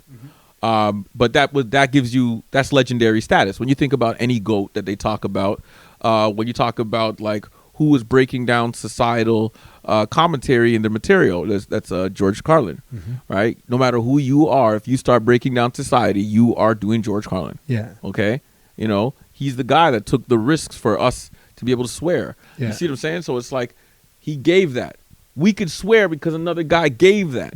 Lenny Bruce too. Right? Yeah. People that did things where you would say, if they didn't give that to us, today they would say that what we do is considered not comedy. Yeah. But because they gave it and added that element. So in level 8, you now have this ability to rock a crowd. You can rock stadiums. I did 14,000 people here in Edmonton, opening for Kevin Hart. Crush that shit, right? You have this ability to expel enough energy to energize an entire crowd. But what do you do with that power? That decides the difference between 8 and 9. Yeah. And that's a journey that I'm currently on. And in that evolution, what I hope to find is what I want to say. How has that journey been going? What are your insights from that journey? My insights from that journey are first understanding that you have to listen more than you have to talk, which is interesting because I'm listening so I can talk. Yeah. But you have to stop listening to speak and listen to understand. Listen to see the other viewpoint that is not your own, and have the empathy to see and why they accept it as theirs. Yeah. Before you push your own. Because we all see the same world through different eyes and different perspectives. And to understand all is to be able to realize that none are correct. It's all just an opinion, a perspective. And when you have that ability, it allows you to say, this person isn't bad. This is Jeff. Yeah. Like I'm working on a bit. This is an example of a more evolved bit where it's like, we all love a bad person, right? Yeah. It's just that we're not going to throw them out because, one bad thing. Yeah. They usually are good 4 or 5 times at a time. Like that guy is not just racist. That's Jeff. He's great with the kids. Yeah. Just not the brown ones. You know what I'm saying? Like, yeah. You get what I'm saying? Like we 100%. all have one. Yeah. Right? So it's like to sit there. So Someone like when has people multiple. because the thought of the idea is like, how do I view racism? And I'm like, I don't care. And they're like, why do you not care? And I go, because we all love a racist. What do you mean we all love a racist? We all love a person that has a flaw. For sure. Right? We just ignore that flaw or don't insert that person where that flaw will act up. True. And we accept it. Yeah. So therefore, if we accept it, if we accept Jeff, if we love Jeff, we all have a Jeff. So who am I to act like Jeff is the problem? Yeah. Do you see? Yeah. The complexity of the joke is to take away the stigma of this person's the problem. It's like, nah, it's just a problem that's happening. Yeah. You get what I'm saying? It's an aspect. Yeah, it has to. Yep. So you have to go above the person's triggers. Yeah. And then let them see themselves, because a lot of people are hypocrites. So they'll be like, All of us are. I hate this guy. Absolutely. I hate this guy because he did this. And then like, but that person did the same thing. Yeah, but I like him. You know what I mean? Yeah. So for sure. it's like showing the hypocrisy For sure. in our own standards. Yeah. And so like these are the type of jokes that I'm trying to write that require a higher sense of intelligence, a higher sense of understanding of human society, of how people think, of audiences relationships, and the journeys you can take them on. And because you have to be relatable to everyone. Yeah. And so that's why I decided to go through the human experience. That's my journey. Yeah. Is always, why does my comedy connect? Look at my material. You have to have lived Yeah. through these things in order to understand what I'm saying. So it doesn't matter what race, color, creed, religion, or age. If you've been angry, I've been angry. You've been sad, I've been sad. Yeah. You've been this, and that's what I talk about. And people go, man, I was mad one time. Yeah. I had this one time. I did this. My favorite one is when I talk about the 5 stages of grief and how I shit my pants. Always. Always 2 men and 1 woman is like, yep, I shit my pants too. Shit my pants all the time, Sterling. And it's like they feel that connect, like that joke Yeah. makes them laugh really hard because it goes through the emotional feelings as an adult. Yeah. Where it's like, I'm an adult. I don't want this thing to happen, but Yeah. it's happening, and it's embarrassing, and it's tiring, it's anger. You're going through these things, and it's like they're connecting on the emotional roller coaster that you go on when you're in a desperate mood. Yeah. When you're desperate, when desperation sets in. We've all been there. All been there. So it doesn't matter who you are. You're living my experience, or you're just listening to a funny story. Yeah. And so through the human experience, I'm trying to find what I want to say to the people. And what I want to do is connect them. I find it too easy to go, man, fuck the conservatives, and have a bunch of liberal people be like, yeah. Or be like, I'm trans, and everybody's like, I love you, and they're all trans. And it's like, I'm black, and it's like, yeah, we love black guys. Nah, I want to take 2 groups of people that hate each other and make them come to the same show. Yeah. And make them laugh together. Exactly. That's what I want. I want to be able to have crowds so diverse that the jokes will be laughing consistently, but there'll be higher points on each side, depending on who it relates to. Yeah. And they're complete opposites. And I'm not on any side. Yeah. I want to show the fuckery on both sides. I think that, for me, is the most enjoyable, because we spend so much time divided, and I want to connect us through laughter. So connection through laughter, using the human experience as my engine to do that. Uniting 2 crowds that think they're different, but showing them how similar they are. Yeah. Yeah. Open That, your eyes for to me, is something that I do not see in comedy.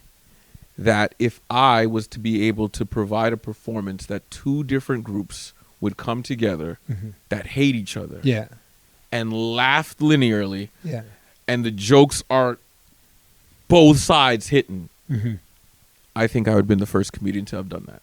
Damn. And I think I could genuinely say, I'm like thinking about any kind of stand-up comedy. Think of, have you ever seen a comedian do that? They usually are like, this is what I talk about, this is who I am. You know what I mean? I'm talking about taking 2 different groups that hate each other and making them say, this is hilarious. Yeah. Yeah. That is something that would be extremely difficult. That would be of value if I was to be able to learn a skill that would be able to be passed on, that you'd be able to see how to do it. Yeah. You go, oh, I see what he did there. Make that blueprint. He did this, he did that, he did the other, and that's how you do it. You connect the 2 by doing, because I even, somebody listening of a, that's a comedy geek would understand already the blueprints I already just gave it. Through using a human experience, you take people's beliefs and use it against them. And what happens is both sides will laugh, but one side will laugh agreeing, the other side will laugh seeing themselves. And then you jump on the other side and you show Switch it up. Then you show them together how they could work together. Yeah. What you've done is you've showed that there are no betters. There's just difference of opinion, and show that how we could work together while keeping your opinion. Yeah. Now, if I could pull that off, I don't think any stand-up comic has done that. And so that's a different style too. That's level 9, baby. So again, that would be level 9. Yeah. Level 10 is doing that in stadium tours. For sure. With 2 specials. So you see, like, this is where my mind frame is. Yeah. At. And this is the journey that I'm on. And that requires a lot of self-reflection. Yeah. Because I was like, who am I? Who am I as a person? Because when that's the most important am question. Absorbing these situations, I have to remove my opinion. Yeah. I have to remove how I feel and just deliver what is given. And I have to have a blank slate on my soul when I'm seeing it, because if I season it with my opinion, then it's still going to come across like negative or positive. Yeah. Right? I have to be able to deliver completely from the perspective of the other. Yeah. Which allows the other to say, this is me. Yes, it is. Like the joke I do where I go, this is an example of, this is me. Yes, it is. Damn it, I hate that joke, but I'm going to laugh because it's against me. But it's still funny. The joke when I go, all men are insecure and narcissistic about their penis. Yeah. And then I go, you can say whatever you want to man, no matter how mean it is. Yeah. As long as you tell me he has a big dick. Yeah. And then the guy's like, yeah. And you see, and it's like, there it is. That's a perfect example. I'm taking you and I'm making you, because when I'm like, egotistical, narcissistic, what do you mean? That's not me. But then I made you go, yeah, that's me. it is. Yeah. That's an example of making you laugh at your own beliefs. Yeah. So that's an example of taking something that somebody believes firmly that they are not or that they don't do, and then showing them from another perspective so that they can laugh at themselves.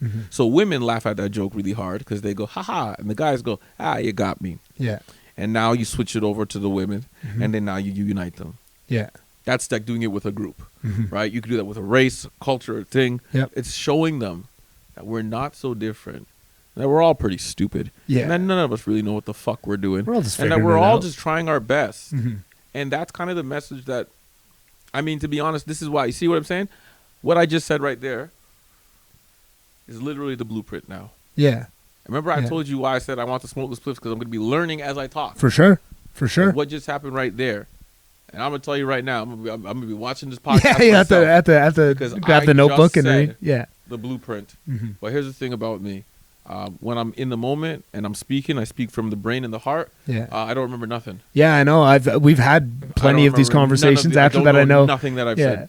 Yeah, it's usually. But I just gave the blueprint for stage 8. Stage 8 to advance on stage 9. Yeah. That's literally my for blueprint. You. For me. That's for mine. You. Yeah. That's mine unless someone takes it and does it before me. But the point, like I said, of what is stage 8 going to stage 9 for me, it's about asking stage those 8 questions. is about having the ability to have mastered the art of stand-up comedy and then find a way to contribute to it. Yeah. Give it something that it does not have. And that's going from stage 8 to stage 9. I believe I'm in stage 8, that I've mastered the art of stand-up comedy. And now I have to figure out a way to get to the next level by giving it something that it does not have. Can I run something by you, Sterling? Because I love that framework you talk about of mastering the art and then giving something back. But I also feel like this might be the same thing, just saying it differently. But I feel like when you can get to that point where you can control any room, you can handle any task, you can make that funny.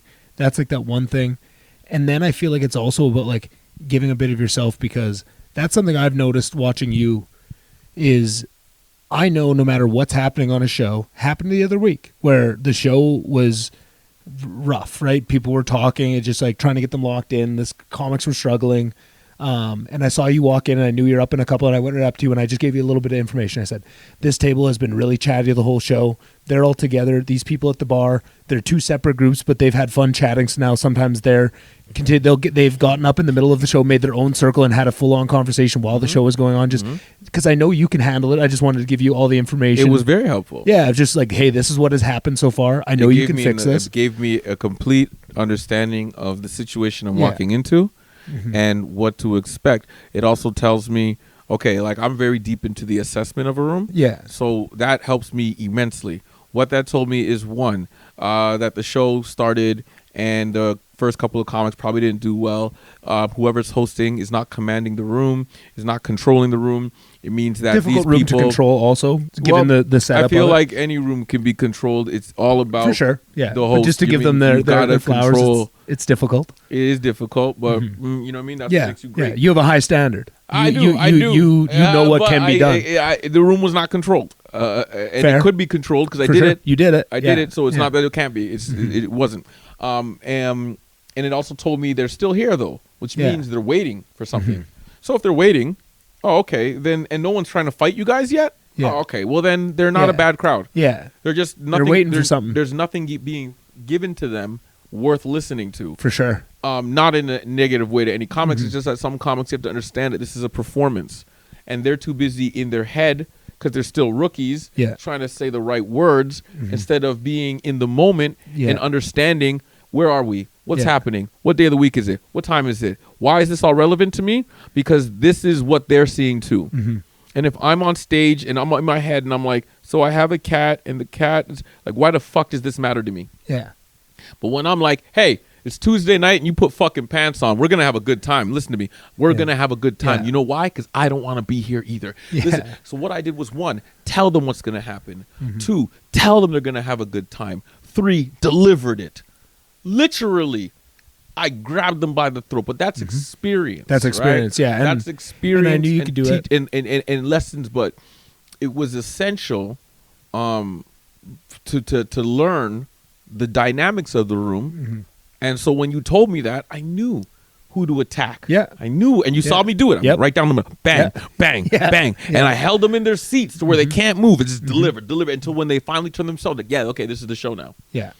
And so to see a comic that has reached that level that they can do that, that is awesome. It's fun to watch, right? Like you going into a room just to put the boots to an audience, pull those laughs out of them, make them have a great, enjoyable night where they laugh very hard. That is one thing. And you do that very regularly. You do it all the time. I get the pleasure of watching you do it all the time. I have for years. But those aren't my favorite sets of yours, Sterling. My favorite sets of yours are those nights, usually at the Moon, where you come in, you weren't really planning on it, and you get deep and you get vulnerable and you talk about your life. I remember a couple sets where you talked about being a father and the insecurity of am I doing enough and the difficulties of doing stand-up and the money that like trying to make money doing stand-up and getting super deep and vulnerable and also really making people laugh, like taking them down and really opening up and baring your soul to the audience and then coming with like jokes off the top of your head or going into material that equates it and is around it. Those are always when I think of that, I think of probably 3 or 4 specific sets that have happened where it's not like all the other sets I've seen haven't been awesome and you did really good, but like those ones where it's like, oh, that really affected me, where like I want to come up to you and ask you a bunch of stuff after that set and I'm like, man, that was really great. Like those are the kind of things that I love to see out of you. And I feel like that was going to be my guess of like what that next evolution was. Like I loved your answer. But you did say it. You did say right in there exactly that. And it is what's the word? Substance. Yes. You felt something. I felt that there was substance. something, and I told you it's not always about the laughs per minute. It's the lessons per minute. Right? You did exactly what I'm going for. It's exactly what you just said. Yeah.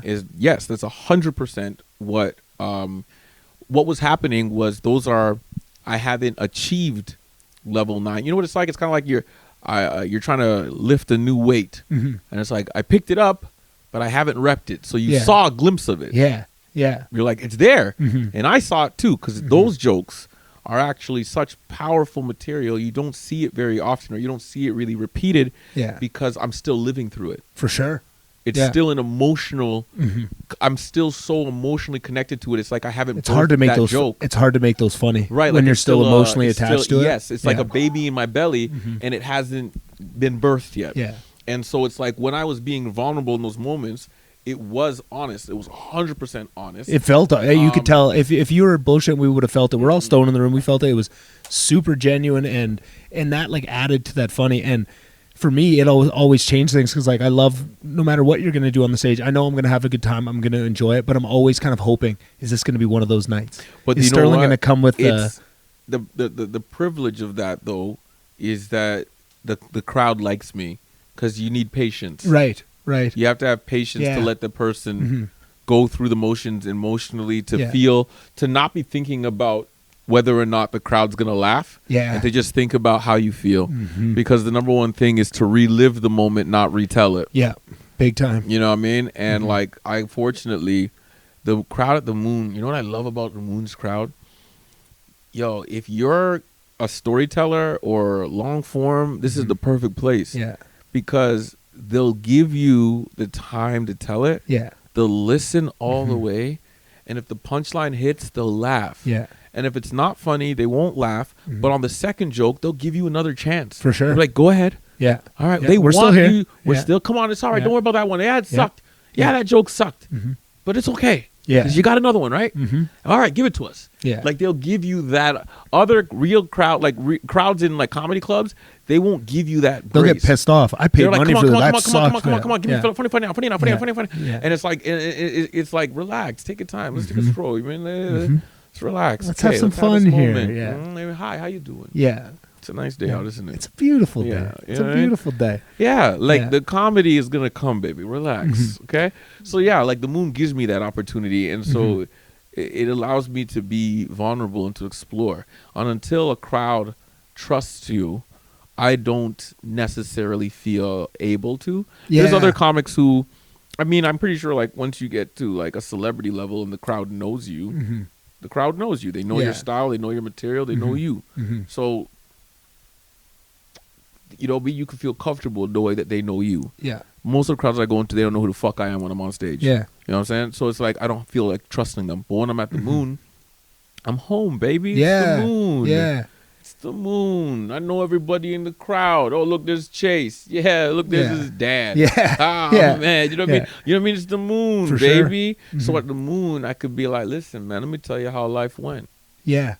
But that's the thing of like, And they'll care. is that something that could be taken out of the moon? Like it's so magic It has to to have be those. refined before it comes out of the moon. Okay. And Yeah. when you know Yeah. what's one that was that Is that dear something to my that heart? is that something, before you tell me what's dear to your heart, is that something that you're drawn to? Do you want to take that? Is that something you would like to do? Literally, I do it. Yeah. I can tell you jokes that don't get big laughs but mean a lot to me.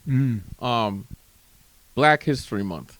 I have a joke. It was developed right here in the moon. It's a joke where I say Black History Month should be exclusively a white holiday. And to not spoil the joke, at the end of it, it ends up being where white people say, I really miss black people. Yeah. Why was that joke? Now, the joke always works, but it's not a big laugh joke. But why was it important to me? It was important to me because Black History Month and the idea of it is in conflict with both black people as well as everybody else. But what it did do was it took the idea and it gave it relevance. It gave it where it was a month meant for black people that brought white people to celebrate, that made them miss black people. Right? So when I finished the joke at the end, old black people in America have walked up to me and said, that joke meant a lot to us. Yeah. They go, Yeah. we didn't know where you was going with that joke. Yeah. Yeah. But boy, oh boy, did we love it. Because, yeah, it would be nice to have white people miss black people or to be the one to really understand it, right? And instead of having it where it's a joke where it's like, oh, white people feel shame. No, I was like, white people celebrate. Yeah. Right? Yeah. So, again, uniting, Exactly what you're saying. right? Yeah. Two groups with a radical idea that scares both sides, and at the end they laugh. Yeah. That was a moment of vulnerability because in the moon, what I always loved, what I would always do when I was hosting, I like turn the lights on. Look at how diverse the crowd is. Yeah. The moon's crowd is hilarious to me. It's so funny. Sometimes just They looking out are at the from stage. every Yeah. fucking part of the world Yeah. is in this room. And nobody notices it until you turn the lights on. Yeah. And I'm like, and I would always be like, turn the lights on. I go, look at us. We're from, Yeah. you got, This girl's got this cat one ears here, on. this one Yeah. is. There's someone in pajamas over Yeah, there. yeah. There's like a rap group in the corner. There's a fucking, you know what I mean? And when the lights go on, we realize that for those 90 minutes, none of that mattered. None of it. The only thing that mattered was that was spliff in a hand Yeah. and a laugh on a stage. And we were united by that. It's a beautiful thing. And I said, that's where the magic is. Yeah. Bringing us together. So that's why that joke that takes a radical idea of something that's sacred, like Black History Month to a lot of people. And I said to take it away from black people and give it to white people and make it a paid holiday But in that paid holiday, you can't use anything black owned, operated, or invented. Yeah. And for those 30 days while you're celebrated, you're eventually going to be like, shit, I really miss black people. I really miss black people. And black people go, damn, that would make white people understand how valuable we are. And white people go, damn, I'd really like them paid days off. But what we've done is we took one joke and made two groups of people say yes. Yeah. That shit hard. Shit's hard. And that, to answer your question, is what I pulled from the moon. That is me having glimpses, moments at stage 9. And also that is me that was being vulnerable, because looking out into that crowd of how beautiful it was that we have this. We've never even had an argument. I've never even heard somebody yell at the moon. Yeah. And it's in all the years I've been here, I don't think I've ever seen not it. even a yell. Okay. Yeah. And walks of lives go through there. Yeah. Right. And it just goes to show that it's the what do they call it? The story, the prejudice that they put on us is what makes us dislike each other, because when we meet each other, we quickly find out that we're none of those things that they said. So when we were at the moon, all these people, you would think, oh, is this a black show? Is this a white show? Is this no? Turn the lights on. It's fucking wild in there, man. Yeah, it's wild in there. Take a peek. Take a look crazy. Yeah. It is all over the map. Yeah, all together, no argument, laughing together on a weekly basis at a paid show, the highest rated show in the city. Through love. And then people hang out after and smoke weed and talk, and you like some of those nights, like after the show's over, when we're just in the front room of the old place and you see all these little groups of people, like, and you just look around, it's so diverse, and everyone's just smile on their face, having a good time, eyes half closed because they've been smoking all night. Like, it's a beautiful damn thing. So to answer your question, it's that I had taken from the moon, that I've implemented in my career, that is going to advance me to the next stage. It is connection and unity through laughter. Yeah. Using the human experience as my engine. Damn. That's my blueprint to get into stage 9. How's your family doing, Sterling? Oh, they're all over the map. All over the map, yeah? My immediates, my babies, they're the best in the world. Yeah? There's nothing. Oh, fuck, man, I can't get enough of them. Yeah. Every day as a father, your goal is always to make sure that your kids, well, for me, me as a father, is that my kids' lives are better than mine, and that the things that I did not have when I was growing up, that is provided for them. What's the latest role? What are you? What's the hardest part about being a father right now? What are you getting away through? from them? Yeah. You have to be selfish in order to be successful. When your career is on fire, your personal life is in shambles. Yeah.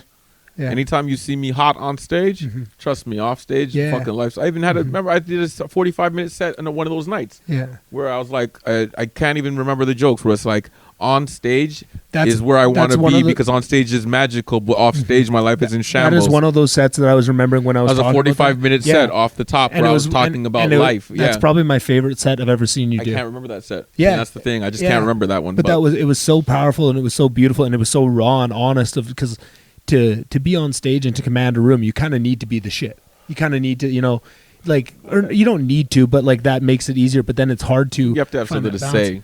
Yeah, give something to say. But you had something to say that night, and man, was it special, right? Like those are those things, and yeah. So how do you navigate the difficulty of being away? You don't. There's hurt. It's just hurt. It's just making sure that this all matters. Yeah. There's nothing that hurts. One of the most painful things is coming home and they're taller. Yeah. That breaks my heart every single time when I'm like, ooh. I remember one time I went to go pick up my daughters, and they just took the car seat out themselves and threw it in the back. They're like, we don't use those no more. Wow. And I was like, damn, and this has to make sense. Do you have conversations with them about that? My kids are very intelligent, so we speak to each other like adults. My daughters are probably smarter than me already. Yeah. My daughter Savannah really is a savant. Like, she really can play 21 songs on the piano with the other hand playing 21. She really can do that. You know, in fact, they're already in they're already commercials. They were in the lottery house commercials. Oh, damn. You know where you can buy tickets. Yeah. So they're in those commercials. Mm-hmm. And they were hilarious, of course, and you know their personalities are shining through. Everybody's like, Savannah is your blueprint. Yeah. Because Savannah's one of the twins, and Savannah and Sierra. And Savannah walks in, and she is like, "Where's my lines? Yeah. How do I read? Okay, how would you like this delivered?" You know, she's 8, but this is how she's talking to people. And Sierra's like, you know, raw and you know, emotional, wears her heart on her sleeve, very passionate, a lot like Daddy. Yeah, I was just gonna say. And so she comes in and she's just blunt and raw, very powerful, you know. And then my son, he's like a mix of both, and he's coming out of his shell. How old's your son now? He's 15. 15. And his name is Sincere, and he's coming out of his shell. He said when he turns 18, the first thing he wants to do is to go on the road with me. Yeah? Yeah, he's very excited about it. And I can't wait. I want my kids to understand, though, what Daddy does is what Daddy does. This is Daddy's passion. And whatever passion you put your life into, just know that Daddy will give everything for you in that passion. But it doesn't have to be mine. Yeah. You know, like, because, like, you know, a lot of people will tend to download onto kids that because their father is a successful entertainer, that they should be one too. Right. So they'll be like, "Oh, are you like your dad? Are you like your dad? Are you like your dad?" And so you hear that enough times, and you think, I got to be like my dad. Yeah. Right? Or I got to uphold, like, oh, I'm in the school play. And they're like, isn't your dad the one on TV? You know what I mean? They push that on you. And so I don't want them to feel like that they are pressured to be anything other than loved. Yeah. And right now, I even make them do evaluations on me. Yeah? Yeah, like I let them give me, you know, report cards on what is it that they feel is lacking in areas where they, you know, and, you know, we sit down, we have very deep conversations. We're very open with each other. I always teach them that if you want respect, you have to lead with it. And as long as you respect me by not lying to me, by talking to me with respect, you know, by listening to me, then we'll always give you respect. I won't lie to you. I'll tell you the truth. You know what I mean? Yeah. Which goes a long way for kids. Because kids get lied to by adults all the time. And I told them, I go, any decision I make is for the better of your life. And if ever you feel that you have a decision that can make your life better than the one I had, I'm open to listening. But I will show you, I know all the paths. Yeah. So you had better have come with something great, because I'll show you where your path is wrong and where mine is right. I'm not going to set you on anything that, unless it's like, I see it as 100% success. Yeah. So I want the best for them. And they're compassionate, they're loving, they're intelligent, and they're bright and open minds. Yeah. And whenever I see them, whenever I'm with them, it gives value to everything you're building. Everything. Like when I finish, I don't focus on standing ovations. I don't focus on things. I don't focus. You know, in fact, when I hug them, that's when the standing ovation matters. Yeah. Because if I'm hugging my babies and they love me, then the standing ovation was worth it. Yeah. But that standing ovation is not worth their being not loving me. How long into stand-up were you when you had your first kid? I think 4 years. Would that be? Yeah, it'd be 4 years. 5 years. How did that change you as a comic? It gave me a new 5 minutes. I assume. I would assume that. Yeah. It changes you as a human. Yeah. In the sense that you find out that you're not the most important person in the world anymore. When you become a father, for the most part, some people are different. Some people don't feel the same way I do. Yeah. But for the most part, when you become a parent, you're not number one. Yeah. Meaning that there's somebody else that supersedes all of your, there's nothing that you have anymore that is like, this is more important. It's always this person. Yeah. And when that happened, but I had kids under the understanding that this is what I'm going to be. I'm going to be the stand-up. Yeah. So fortunately, that those things were said. So my kids, it's not uncomfortable for them because this is all they know. Yeah. This is all they know. They're grown up in this. They understand it. They know that that's my dad. He's over there. We see him all the time. It's normal for them. It's very normalized for them. It's hard on me because you know, whatever they need for the school play or whatever outfit they need or hot dog lunch. It's always provided. Yeah. It's always given. But it's always just a wave from a cell phone screen, right? So they know I'm there, right? But as far as they know, that's the cell phone screen. Yeah. And when I see them and they've grown so much in between, like personality-wise and style-wise and fashion, attitude, vocabularies. Yeah. When those things change, those where it hits you where it's like, who is this person? It hurts. But that's why I work so hard, because this has to make sense. I have to be able to plant a seed that'll grow a tree that I'll never see. Because if I don't, the way this world is going is towards enslavement of not just our minds, but an entire society. And what values I have, I want to be able to install in them quickly, which is the value of community, the value of family, the value of growing your own food, the value of having your own water, and to be able to have your own space, a place where you can raise your family, look after your own and others. The fast car, the race car, the Gucci shoes, your Louis Vuitton belts, and your shoes, those things mean nothing. What's $1 million to an apple in the desert? You know what I'm saying? So it's like, don't make them sell their souls for the objects and the materialism that surrounds us. And you're trying to live in a way that instills that. Exactly. Now? I have to be the inspiration. You have to live in that way. Yeah. And so it's like, I don't value these things. These things are not like when you see me dress most of the time, look, these are all my own clothes that I design and wear. Because when they say, why would you wear the clothes that you have designed? And I was like, why would you care to have another person's name on your chest? You're putting another person's name. So that person is more valuable than you. You're letting another person tell you your worth. Yeah. Nobody tells me my worth. I tell myself my worth. I'm the most valuable person. So Sterling Scott jacket is the best jacket I could ever have. Yeah. Sterling Scott jogging pants is the best jogging pants I could ever have. I value me first. And I need my kids to understand to value themselves, because a lot of people will say, if you don't have a pair of Jordans, you ain't shit. Yeah. And it's like, nah, it's not you. It's not the Jordans that make you. It's you that make the Jordans. The Jordans are lucky to be on my fucking feet. Yeah. Jordan should be paying me to be an influencer, because when I wear it, I make it look good. Yeah.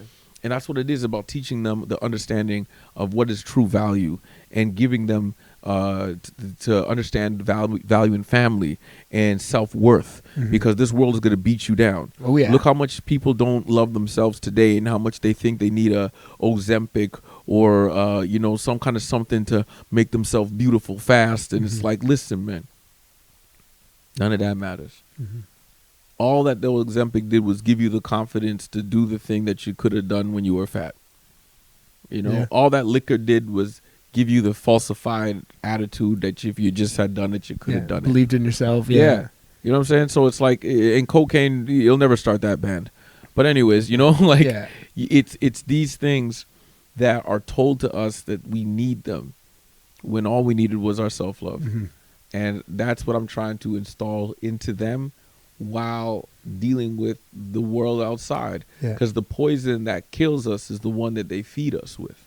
And when you try to save the society, the first thing that they'll do is kill you to keep the poison that's killing them, because that's all they know that feeds them, right? And the poison in our society, there's plenty of them. There's plenty of poisons we have. Like, they use money as poison. They use your political affiliation as poison. Social media. They use social media as poison. And they control these things to keep you sick. And as long as you're sick, you're compliant. Yeah. And as long as you're compliant, you're able to be used. And as long as you're able to be used, then you're of value to some billionaire who wants a bigger yacht and another baby to eat. Yeah, we had a great conversation on that for probably an hour before we started the podcast. I got really, really deep on that. Deep enough that they probably would have it's good thing assassinated us if they heard that. Good thing the mics went on for that part. Yeah. Killed us all. So,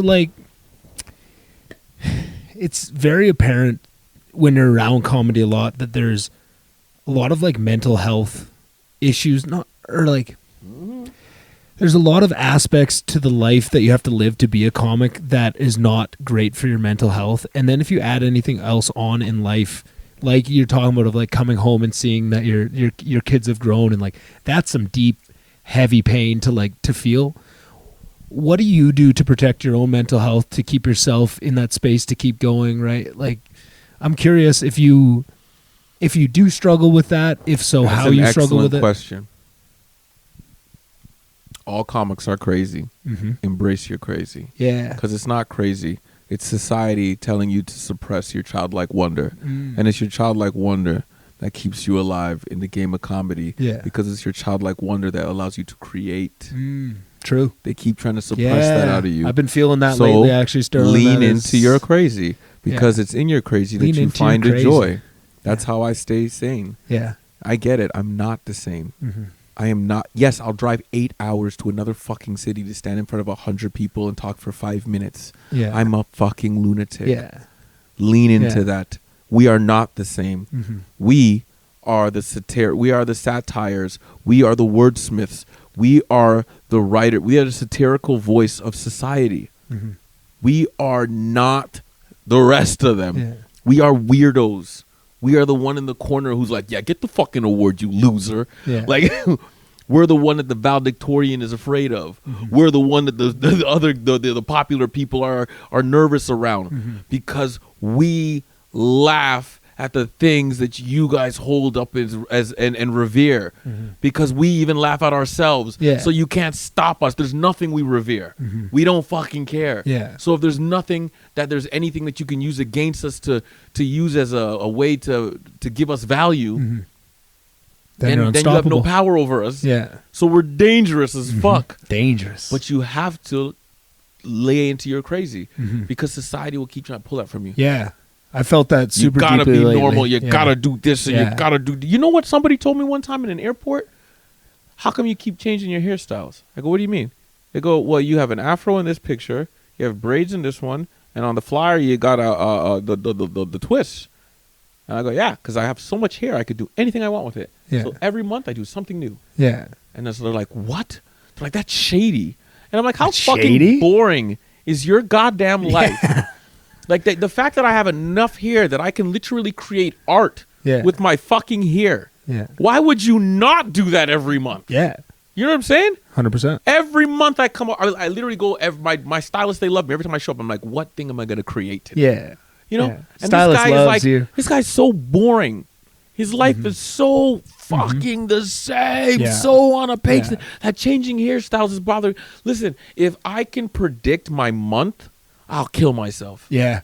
Yeah. Are you kidding me? You need that crazy in your life. And this is why I say, what keeps me going is to lean into your crazy, because it's not really crazy. It's your childlike wonder. Unless, some of you, it might be really crazy. A few people jump to mind where it's like, if you're hearing voices or you're taking pills, listen, that's not what I'm asking you to lean into. Okay. But your crazy is that crazy where it's like, I want to sing a song out loud. I want to spin in a circle. Yeah. I want to do a silly dance. I want to make a funny voice. I want to tell a weird story. Fucking do it, man. Do it. It's that whimsical, wild spirit that allows me to look at something as boring as your 9-to-5 life and give it joy, because they live it every day, and the only thing they talk about is weather, the traffic, and whatever the fuck they saw on Game of Thrones or insert new show there. Yeah. That's a horrible life. Yet I'm sitting outside and I'm like, I'm going to fucking make you laugh at that life. Yeah. And I'm going to make you go in there and be like, oh, well, look at me being stupid in the office again. And it's like, good, I gave you something to laugh about with your mundane, boring fucking life. Yeah, we're very lucky to get to do what we do, Sterling. We're very lucky. So that's it, man. Lean into that crazy, baby. Don't let it be taken away from you. Don't take yourself too seriously. Yeah. Laugh at yourself now and then. Fall out the bed and laugh at yourself first, and then check if you have bruises, and then laugh even harder if you do. Laugh every day. Laugh at yourself. Laugh at others. Laugh at everything. Find the joy in life, because it's there every day. Yeah. And Just it's gotta look for your it. job to go find it.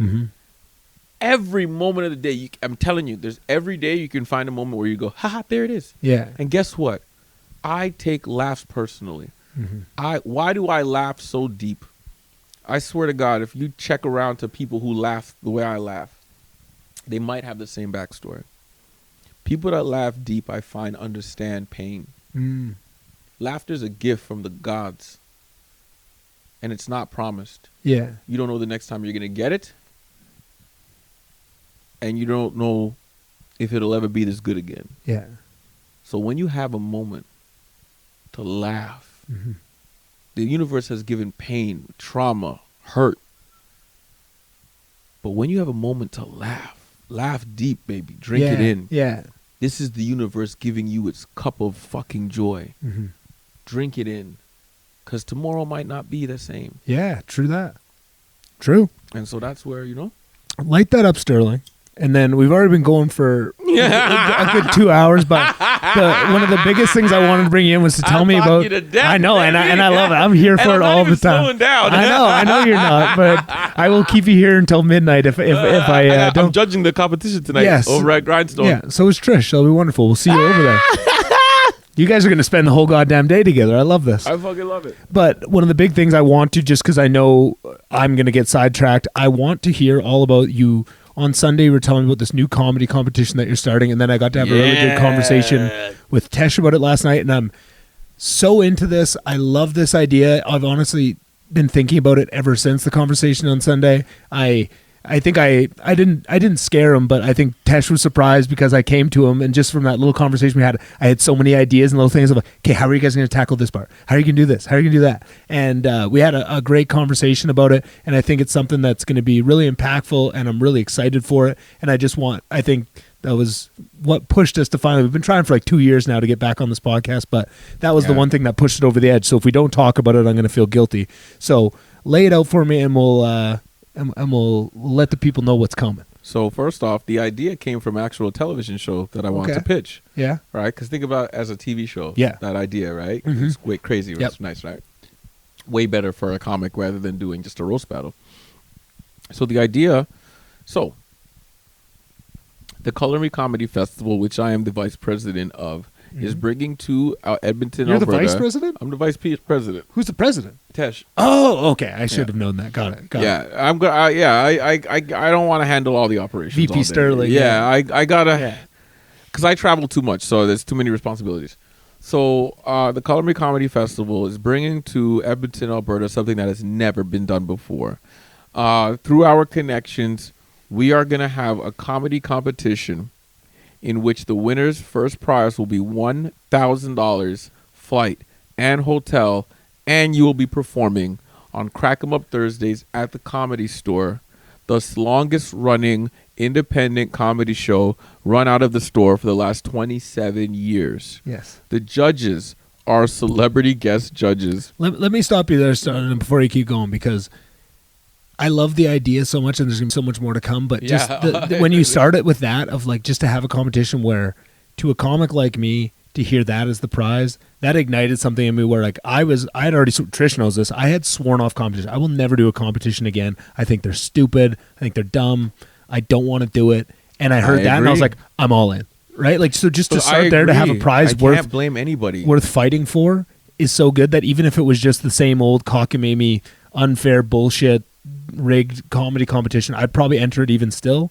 But then everything else you're about to describe is on top of that. It pushes it even more. It puts it even more over the edge. That's why I'm so excited about it. That's why I said we have to sit down this week. We have to talk about it.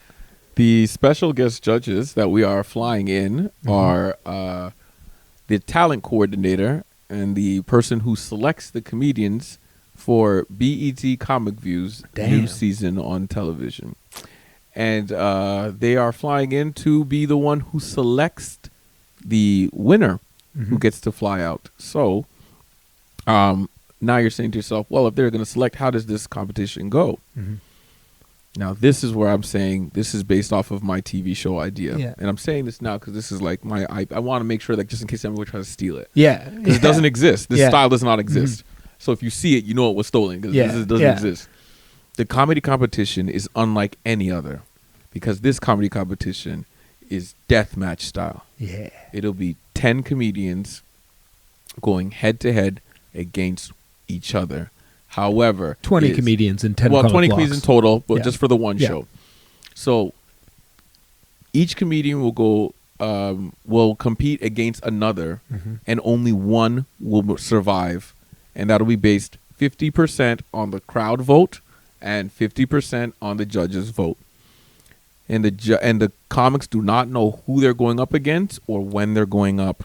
Love that. And once they're on stage, after their performance, the audience will take a moment to vote, and then it'll be the next two. Mm-hmm. Doing this deathmatch style, the only person you have to beat is that one person. Mm-hmm. That's it. Just be that one person next to you. So even if you're the person who brings 100 people to the show, well, before, what would be awful about that is that 100 people are just going to vote for one person. Yeah. And then another comic who probably should have been second is not going to go through because, well, 100 people didn't vote for him, and now 3 people voted for this other guy. Mm-hmm. And this other guy that sucks is going through now. Yeah. Right? Now, those 100 people have to vote for everybody. So it's the most honest way. Yeah. And then on top of that, after 2 people go side by side, you'll know yourself who won. Yeah. Right? So, and you don't got to think about who moves on or what. You know what it is. Now, in the finals, it will not be deathmatch style because now only one can be selected. Yeah. So in the finals, you'll be given a longer set, and it's going to be hosted by me, where it'll be every comedian will be given the same intro, and it's on the comedian. I'm not going to bring the room down. I'm not going to bring them up. Yeah. You, as the comic, have to handle whatever is walking into, because you're showcasing for literally BET Comic View. Yeah. And yes, you can be white and win. Yeah. Yeah. That was I don't know why that was people, one of my first questions. Yeah, some people think it's like, can we come? It's like, listen, this is for people of all color. We do not discriminate. Yeah. We are looking for the funniest comic. We are not looking for the best Muslim, the best trans. Listen, you will know if you deserve to win or not. Yeah. It'll be a hands down, and then you'll in the finals, the person picking you, her name is Nichelle Murdoch. That is the lady who is also the runner of the longest show. Same person as the talent coordinator. So you're getting Ben Miner from Sirius, who used to be on Sirius XM, who has now started his own company, in which his company has made a claim that their motto is that they want to be involved with developing the next Canadian superstar in stand-up comedy, and his first fucking stop will be August 13th, Edmonton, Alberta, to meet the comedians of Edmonton. Come to the best comedy scene in Canada. The comics. Yeah. So you see, we're doing so much more, and second and third prize get paid spots in the Color Me Comedy Festival. Hell yeah. That's coming to us August 13th August and 14th. 13th. Submissions will be next week for people. You submit a 7-minute video from YouTube that is unrestricted, at least so that we can open it when we see it. And the deadline, I will have to confirm with the president when that will be. Yeah. But it is open to all people in the entire country of Canada. I want to see who's going to, because it's like, yo, if I saw this as Sterling Scott right now, and I would go out. I would fly out and take this on. I would fly out. I want to see who's got passion, who's got fire, because it's like, this is a big deal. Like, this is what you go to Just for Laughs for. I figure I got that through my festival. I did it. And it's like, the crazy thing is this, to show how unselfish I am. I was already asked to be the host. If BET Comic View decides to do a Canadian tour, I'm the host. Sick. That's and awesome. I've already secured the ability to audition for BET Comic View. Yeah. I already secured where I'm a house host for Crack 'em Up Thursday. I had all these things for myself. And the first thing I did was spread it around. How can we give this to the community? I didn't need to do none of this. Yeah. And it's like, why? And I go, it's just a choice. How did I lose anything? But that's what's been missing. I didn't lose nothing. But look what everybody gained. And this is what I can't understand, why you wouldn't do that. Like, I just understand why. I already have it. I already have the hookups. I already have the connects. Me and Ben Miner are like this. He's the reason why I got the album through Amazon Prime. Yeah. Me and Nichelle Murdoch, I've been working with her since 2014. I already had everything. Yeah. But look how easy it was for me, just one guy, to turn around And now I'm Create an bringing opportunity that's BET Comic Views coming to Edmonton, Alberta. How crazy does that even sound? Yeah, it's nuts. And someone's going to LA. Yeah. At the end of this, someone's going to LA. Yeah. Like, this has never happened here. It's fucking sick. This has never happened in our city. That's why I got so excited when you were telling me about it. It almost sounded too good to be true. And it is. It's 100%. I know. And I'm excited. I can't wait to see. I have never submitted for anything in my entire comedy career. This is going to be the first time I'm going to submit. I got to fucking get something taped. God damn it. Yeah, you got to get something taped. Yeah. But I mean, it's going to be, like I said, it's such a big opportunity. It's something that I want everybody to understand. This is just the beginning. Mm-hmm. I told you guys what my purpose was to build a platform in which we can then create and build the careers for Canadian comics. Yeah. And year one, through our showcases and our tapings, Mo Aiden used the videos from our shows, and he ended up getting the JFL showcase, or he got JFL West Coast. Mm-hmm. And that was just boom from our showcases. Yeah. And I'm like, okay, we're doing it. Yeah. You know what I'm saying? Like, and now this year, we're sending people to LA. Next year, who knows? But the whole point of this festival is that when our comedians are being showcased and then shipped off. Mm-hmm. And that's the whole thing, man. That's what it is. We just need that growth. But there's not a lot of people doing it, Sterling. Well, because everybody was banging their heads off the wall. I was one of them. Mm-hmm. I don't get mad at anybody who's trapped in that hamster wheel of why haven't I made it yet? Because at 16 years, I was still on the same hamster wheel. Mm-hmm. I don't know what happened other than, you know what it was? In 2023, like you said, we're talking about what happened was just the realization that I was really alone. Mm. And none of these clubs, nobody cared. There's nothing. Everybody was just fending for themselves. Everybody was good, but I wasn't.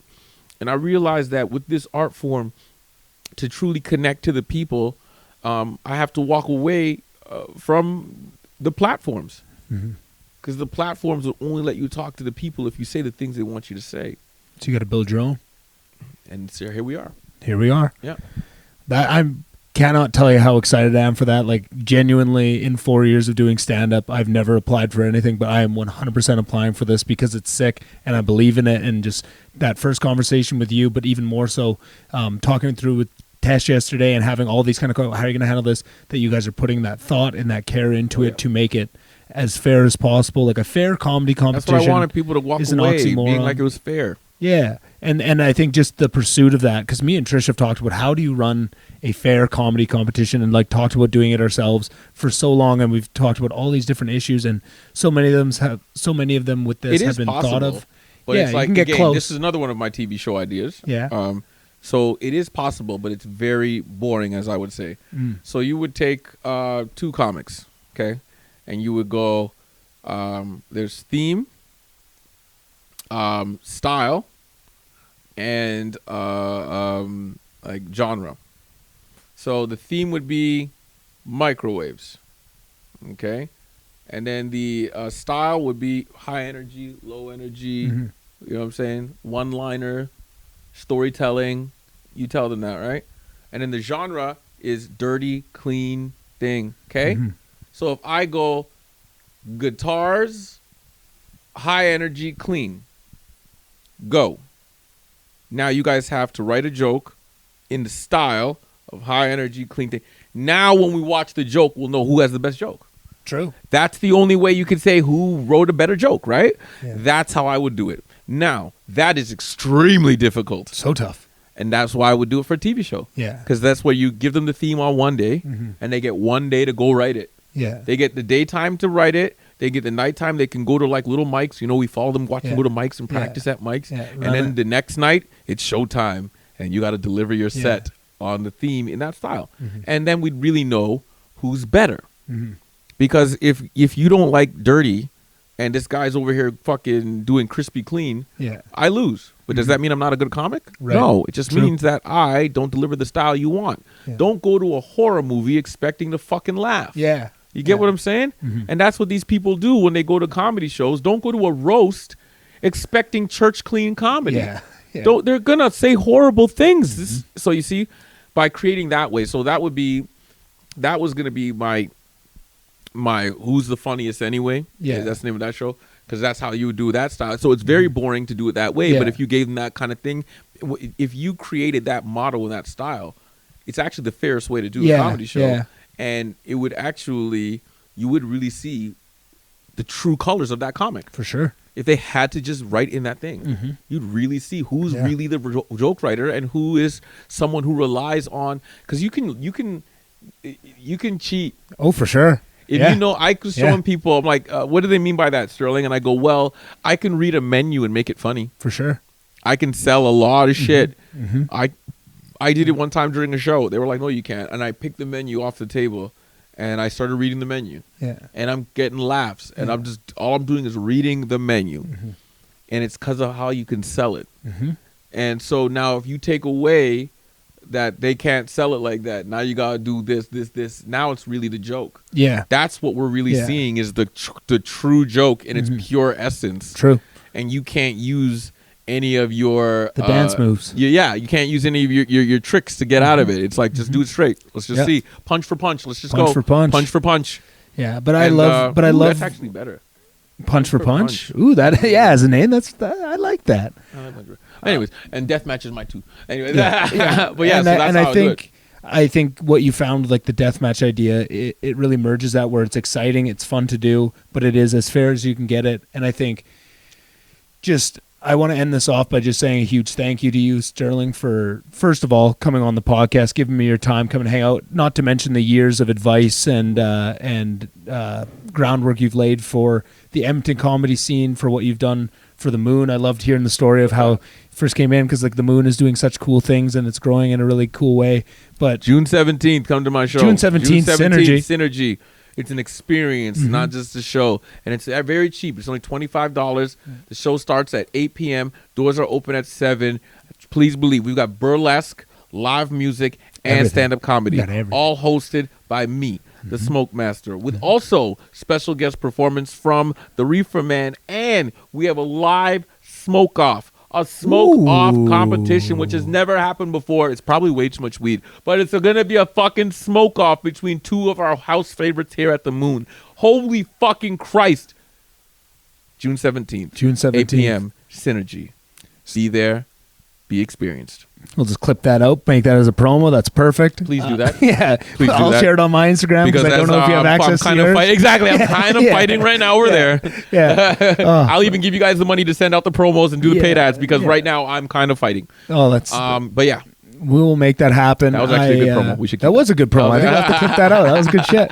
But yeah, thank you so much for everything that you do. I appreciate that you always, no matter what you're doing and how far you get, you're always repping Edmonton and coming back and supporting the people coming behind you. And that's something that is exceedingly rare. I think people would assume that is pretty standard for the course, but for most people, when they get that taste of success, they forget everything that got them there and they go run off. They get onto this new hamster wheel and they think they've left everything behind. But to see a guy go out there, find that success, do these really cool things, but never forget where they came from and come back and do things like this podcast, like the shows you put on in Edmonton, this competition. It's really awesome. The Color Me Comedy Festival. It's just all kinds of ways that is really appreciated, and I hope you feel that love from the community because I know it really exists. I can only speak for myself, but I hear the words. I have lots of conversations with comics, and there's a lot of people that really do love and appreciate everything that you do for us, Sterling, and just keep doing what you're doing, and we're all very proud of you. Oh, honestly, that is amazing to me. And if there's anything through this 9-hour podcast where I talk, here's something that I would want people to take away, man. Greatness, as well as being kind, is a choice. Don't admire it, be it. You could wake up tomorrow and change. And whatever it is in the world that you see that you admire, you can become. And by becoming the greatness in the world, you make the world a better place. Move with love, because hate will only poison your heart. And let it go, because holding on to it lets you keep the hate, but letting it go lets you receive love. Good days, better nights. All right, thank you guys so much. We'll be back with another episode. Bye-bye.